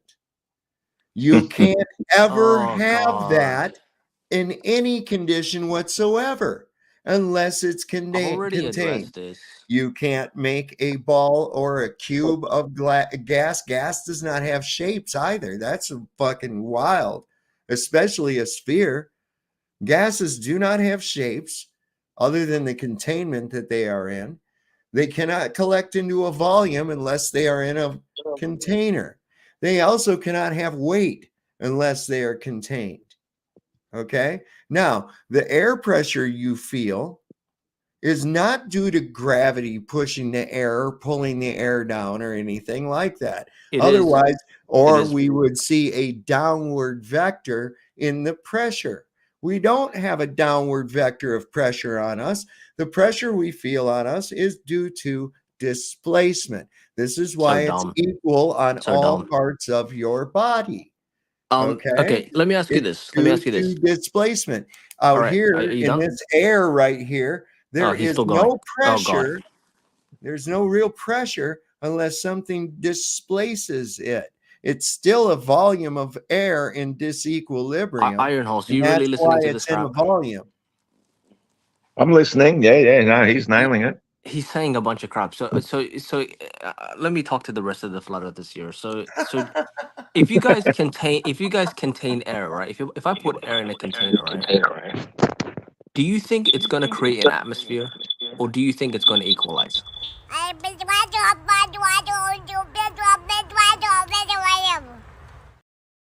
I'm sorry. That depends on the size of your container and how much you're talking about. I'll tell you what the If you created answer a is. really massive environment, you could create an atmosphere inside of it. No, because if you did that, then gravity would take into effect.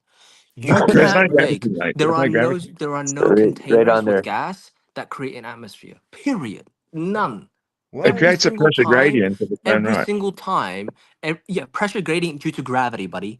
Now listen, No, every single it's time due you to put gas density. into a container, every time you Yeah. put gas into a container, you Yeah. will always find the air inside the container equalizes. You will never find any form of atmosphere at Have you heard of all. that At all. hexafluoro, whatever, So something? this guy with the gas? glasses, he's freaking stupid. There's a type of gas, right? You can put it into a fish tank aquarium and float a tinfoil boat on it. I forget the exact name of it because it's pretty complex and hard to pronounce. Yeah, Hexafluoro thing. I think it's called fluorahexafluoride or hexafluoride or some kind of Yeah. fluorahexacide. Yeah, Exactly. you're right. So its No, own you density can't. keeps it It's like inside the pink color. container without necessarily needing a lid. And that's Yeah. what our atmospheric gases are doing as well. We are contained by some sort of higher walls, and our gases have their own density and they find their own pressure gradient. It's a completely different story from putting pressurized air inside of a container and having it under pressure. It's not the same thing. It's like the swimming pool has a pressure Oh gradient. God, my You brain. gotta Higher take pressure your- at My the brain. bottom of it. But Take the this top of it, into when you're near the surface, you don't have that much pressure because its own weight or its own density creates that pressure gradient. And our atmosphere does exactly the same. Oh my God, my brain. All right, My so brain. check this out. All My right. brain. So here on the ground, okay, this is where all the gases are produced. Exactly. This is where also the highest amount of moisture, water vapor, is in the air. Okay, that's adding to the density of the medium that we're in. Okay, You don't know what you're talking about. You're just yes, saying I a bunch do. of What crap. do you fucking Hey, think? also imagine Hold on. imagine the water pressure of a swimming pool. Imagine that on the outside of a ball. You know what the water's going to do. The water only Are we has that talking about pressure water or are we gradient talking because about of those walls. gas? So, Both. It's the same so thing. No, let it's me not. finish. It's similar, It's not bud. the A same thing. pressure gradient only exists because it's contained, but it only needs walls. It doesn't need the lid necessarily. It doesn't have to be under pressure. It creates its own liquid. pressure from its own density. If you had the Oh my swimming pool God, my without the walls brain. of a My swimming pool, you don't have a brain. My swimming pool. brain. You've got a puddle that goes flat. Oh, so dumb. So No, here's it's not. It's hold common up. sense. Anybody can No, understand. you. Oh, God. Just Jesus. listen and Just- stop. oh Nobody's, my God. you can stop with your over exaggerated incredulity. No, because you're okay? really All right, stupid. Absolutely cool. anybody could You said understand that a that. million fucking times now. Shut You your don't fucking understand. dick sucker for a minute. You're the Okay? one who's saying No. container. Shut your dick Now sucker. you're saying there is no container. This is insane. Bro, Listen this to is me. insane. No, you're the one without the container. We say there is a container. Yep. That's Who the said whole there's point. no There was no container? That's lid. the Bro. difference. Holy fuck. We know Hey, that the guys. Earth is Hey, guys, hold contained. on one sec. No, One the sec. atmosphere is I'm going to be contained. heading off. It's late for You me. literally said Have there's a no wonderful lid, but this evening. guy with the Globe Talk is to you not a guys glasses later. container. says that there has to be a lid. So All right. You don't so, need a lid. You just need walls. That's a swimming pool. Just needs walls, not a lid. oh my God, my brain. My brain. My brain. I don't know if you already got one, but it might be waking up. That could be why it hurts. Bro, you don't make any sense. Like you're just I delusional. make absolute sense. The swimming pool must have walls. You can't build a swimming pool without digging a hole and What having does walls to that that have hole. to do with anything? Everything. Because that's why Are we you have a on pressure crack? gradient. Are you A on pressure crack? gradient comes from things being contained without necessarily being under pressure. It's not All right. pressurized inside of a You don't know bottle or what a pressure container. gradient is, man. You don't know I've what it told you what is. it is. I've Okay, explained go it ahead. to you. Tell me what it is. I already told you, like with a swimming pool, the bottom of the pool has a much higher pressure than if you get towards the surface where you get very zero pressure. So our air is doing the same Oh thing. We're at the my bottom of lord. our swimming pool of air. So the higher pressure is at the bottom, which is sea level. As you get higher, there's less pressure because you got less air pressing on you. It's really, really simple shit. Okay, listen. Do you know what the pressure gradient equation is? Do you know what Oh hydrostatic my pressure God, Matt, It equation doesn't is? matter what the fucking Do you know? Hold on, equation hold on, for hold on, shit hold on, hold is. on, hold on. Do It you is Jesus know what it what? is. fucking No, Christ. because the thing that you're describing is known as the hydrostatic equation. Do you know what the equation is? It doesn't matter. I don't Okay, care what the equation dude, is. hey, listen, it matters, okay? Because you know why? In that equation, it literally has gravity in it, buddy. Gravity is Okay, taken well, into show me account. that inside So, of a so this vacuum. idea Show that how the that fact works that in you a guys vacuum. keep going back to buoyancy, you All guys right. keep going back to So pressure I'm gradient. really getting sick of hearing It's your voice right all now, King. gravity. Everything King, is King, gravity. I'm going to put you King back. gravity. Hang Gravity, on. I'm gravity. going to put you backstage, King, and I'm going to explain this really simply. I was going to bring him back up. I just needed to make his stupid voice shut the fuck up. I've been Yeah. trying to get this in, and he won't shut up. All right. Now, Anybody that keeps as, repeating gravity as like I that has was got saying, problems. as I was saying, the most of the gas and vapor. This is very important because this is why we call it atmos, because that incorporates, there's vapor of what? Of water. Okay. So that's added to the equation in Dalton's law. We have the hydrogen, we have the oxygen, we have the nitrogen, we have all that. Dalton's law says that the sum pressure is a added up sum of all of the individual pressures added together. You Yeah, the understand? Like molecular weight of everything that's has right. a There's a particular certain density. amount of oxygen, a certain amount. Okay, so we have to add that to the equation. So right down here on Earth is where all the oxygen is produced. It's where all the carbon dioxide is produced. It's where all the nitrogen is produced. It's where all these gases and vapor, water Water. vapor, is included into the equation. Now, when we Matter. start to get up to a certain altitude, what do we start to see? We start to see less vapor, less water vapor the higher we go up. And we also, get you, Mr. Y, we have less water vapor in our equation, in our Dalton's law, right? So we now have to take the water vapor out of the equation. What's that going to do? That's going to give us a lesser pressure. Now, did we take out all the moisture? No, we didn't. There's still some in there, but it was reduced. Now, these gases that are being produced right here, of course, we're going to have the heaviest concentration of all those down here. And then those are going to be doing what? It's a thing called dissipation. Dissipation. But within a certain range, things happen to them. Think about now, once you get up above the snow-capped mountains, now you still got some clouds. We still have moisture. But once we get up to a certain altitude, you notice we have no more clouds and the pressure has greatly reduced. There's no more moisture in the mixture. What's that do to the pressure? It reduces it. This is why you have a pressure gradient. One of the reasons, one of the big reasons. It's not because gravity's pulling on fucking air. That's dumb. What? No, exactly. Everything has its own natural density gradient, Yep. and the amount of it is what's going to determine the pressure by its own actual density. So it's obviously going to get less and less as you get higher and higher. Oh, Mr. Y is Mr. Pi. Mr. Pi, please tell me you're not drunk. Because he derailed the last stream, not mine, but one he came on when he was Yeah, drinking. right. I'll let you I get your actually have to camera. And get going I'm pretty gonna put soon. you back- This has been a good long stream. Yeah, I'm going to get off here too, Mr. Y. I'm sorry your stuff's not working for you real good. I enjoyed dropping in and having the discussion because I think we Yeah. covered quite a lot of stuff, man.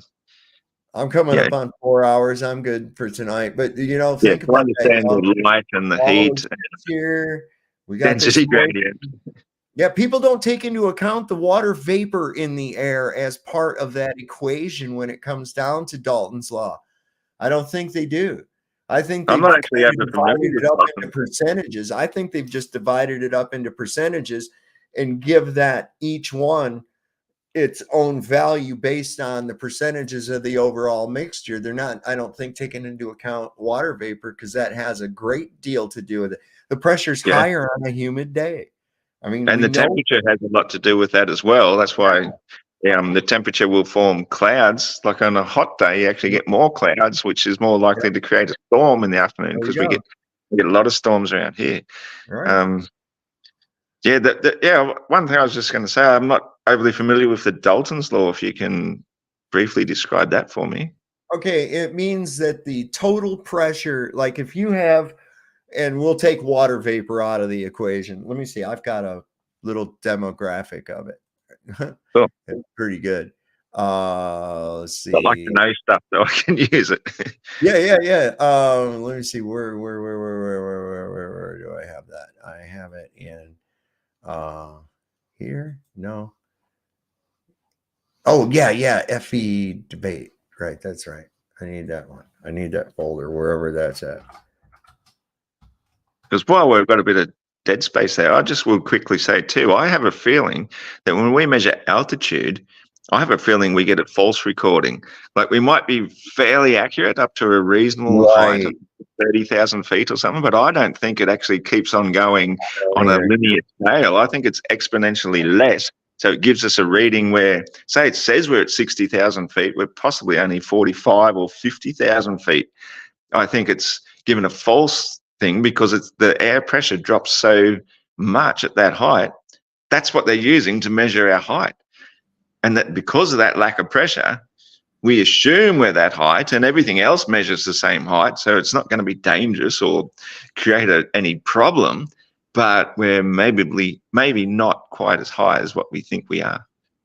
Mr. Pye, I'm going to show this graphic and explain Dalton's law real quick, and then I'm just getting off of here because I'm at 4 hours, and that's good enough for me tonight. Come on a little earlier next time. All right. So anyway, all right. So the sum pressure. See, here's your pressure at sea level, right? 101.3 kPa or 14.69 psa.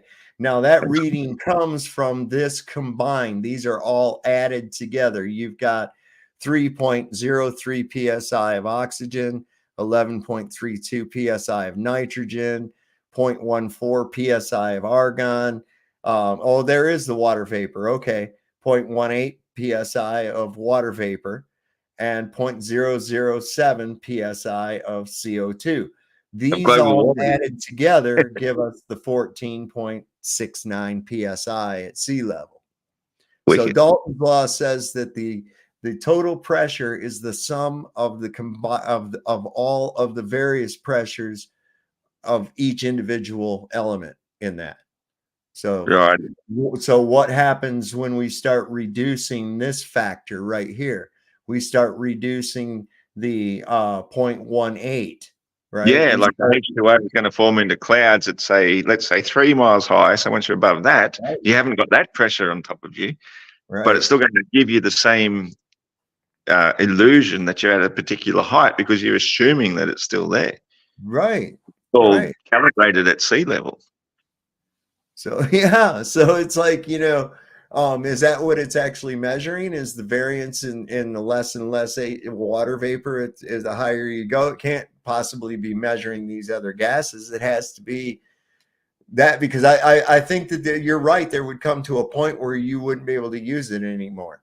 Yeah, like that 12 to 14 mile height is what I personally call it firmament B, because I think that's the gaseous layer where our atmospheric gases cease to exist altogether, which is why if a pilot does, or a hot air balloon, or sorry, helium balloon gets above that height, that's where the atmosphere ceases glowing and it goes from blue to black. And that's why they say they've reached the edge of space, which is around 65 to 75,000 feet or something like that, 12 to 14 miles. But above that, that pressure basically ceases to exist altogether. And yet the altimeter keeps on measuring until they get to, say, 128,000 feet, and they assume it is 128,000 feet. Well, maybe it's not. Maybe it's not even 100,000. Who knows? We just don't know. Well, think about this too. There's in the wording, they are at the edge of space. Okay. So if you think about space as the earth, between the earth and the firmament, they really are at the edge of that space in between us, not space out there, not against the outer edge of space, so to speak, but against the outer edge of space, which is the area between the earth and the firmament. Yeah. And that's why planes can't really fly very much higher, because the air just gets too rarefied. It won't give them lift. So they can't get any higher. A helium balloon might, depending on its payload, but it seems like 128,000 feet is our maximum height that we can send something up to on a helium balloon. And maybe NASA has these massive balloons that can go higher, sort of secret stuff, but it's not something available to the common person, and they're certainly not telling us about it. But no, they're not going to get that right. I said they're not going to tell us nothing about it neither, buddy. No, we gotta start. You know, like I said, we know what it's not. We got to start looking into what it is too. You know, that's really important. And it's important to, you know, not do what the Globers have done over the century, the last century, anyways, in taking theories and treating them as facts. Like I hear, it's an interesting theory that there may be other lands beyond Antarctica. Well, hell, there might be other lands in the South Pacific. Looking at the way they measured the fucking world, you wouldn't know any different, right? So I'm looking at going, okay, so that's an interesting possibility. But then I hear truthers out there going, there are lands beyond Antarctica because of some TikTok video I saw. And it's like, no, stop that. Yeah. That's an interesting theory. Stick to what you can prove. Exactly. It's good to hypothesize on things and to put out a theory and say, this is my current best theory, and until you can prove me wrong, I'm going to stick with it, but you can't prove it right. That's how the scientific method works. You know, they come up with theories they think is correct, and basically it's all about disproving it, which is why I think we've disproved the globe, because it was a good theory. It lasted for hundreds of years. We've proven it wrong. Get over it. We've got to move past that. The people that are stuck on it, they're like, they're living in the 1500s type of thing, and they think that they're scientifically minded and then we're the ignorant ones. It's like, no, we've actually seriously proven the globe is wrong. So let's stop believing in that. Just it's done. It stood a test of time, and now it's finished. End of story. It's like I already saw Dad putting the fucking presents under the tree. Stop writing Santa on the tag. Exactly. Nailed it. Beautiful. Right. All right. Well, I want to thank you for coming up tonight, Iron Horse. It's been fun. Always love it. You too, man. It's great. Yeah, man. Great time, man. And Bob, boy, geez, you need some help, brother. I don't know what you're talking about. Theoretical. I think I might have laughed out loud a lot of times on my drive home listening to him. I was He's a made my day. He's a hard one to take. The Trip, I want to thank for coming up. All the people that showed up tonight. Be sure you like, share, subscribe, hit that thumbs up, or hit the thumbs down. I don't give a fuck one way or the other, as long as you. Can't wait to see you. Actually, you got to do a debate with Fight the Flat Earth soon. Yeah, Tuesday. Awesome. Tuesday. Yeah. Looking forward to that. That one's. I know you're going to nail that. That guy's such an idiot. He really is. He's actually getting worse too. He's getting lower and lower IQ. He used to appear clever, but he repeats a lot of nonsense. So looking forward to seeing him that clever, intelligent flat earther just annihilate him. You got to listen to what these guys say, man. That's all. You can pick out the bullshit. It's easy. Absolutely. Yeah. Yep. All right, man. All right, Good to talk guys. to you. Right on, man. So, like we Okay. always like to say, Lord loves a working man. Don't trust Whitey. See your doctor and get rid of him. He'll probably kill your ass. We'll see you next time from up here, 250 miles above your imagination in the International Fake It Up Station. Y'all have a great rest of your evening. And if you're watching this on replay, have a good night or a good day or whatever it is you're doing. Just be happy.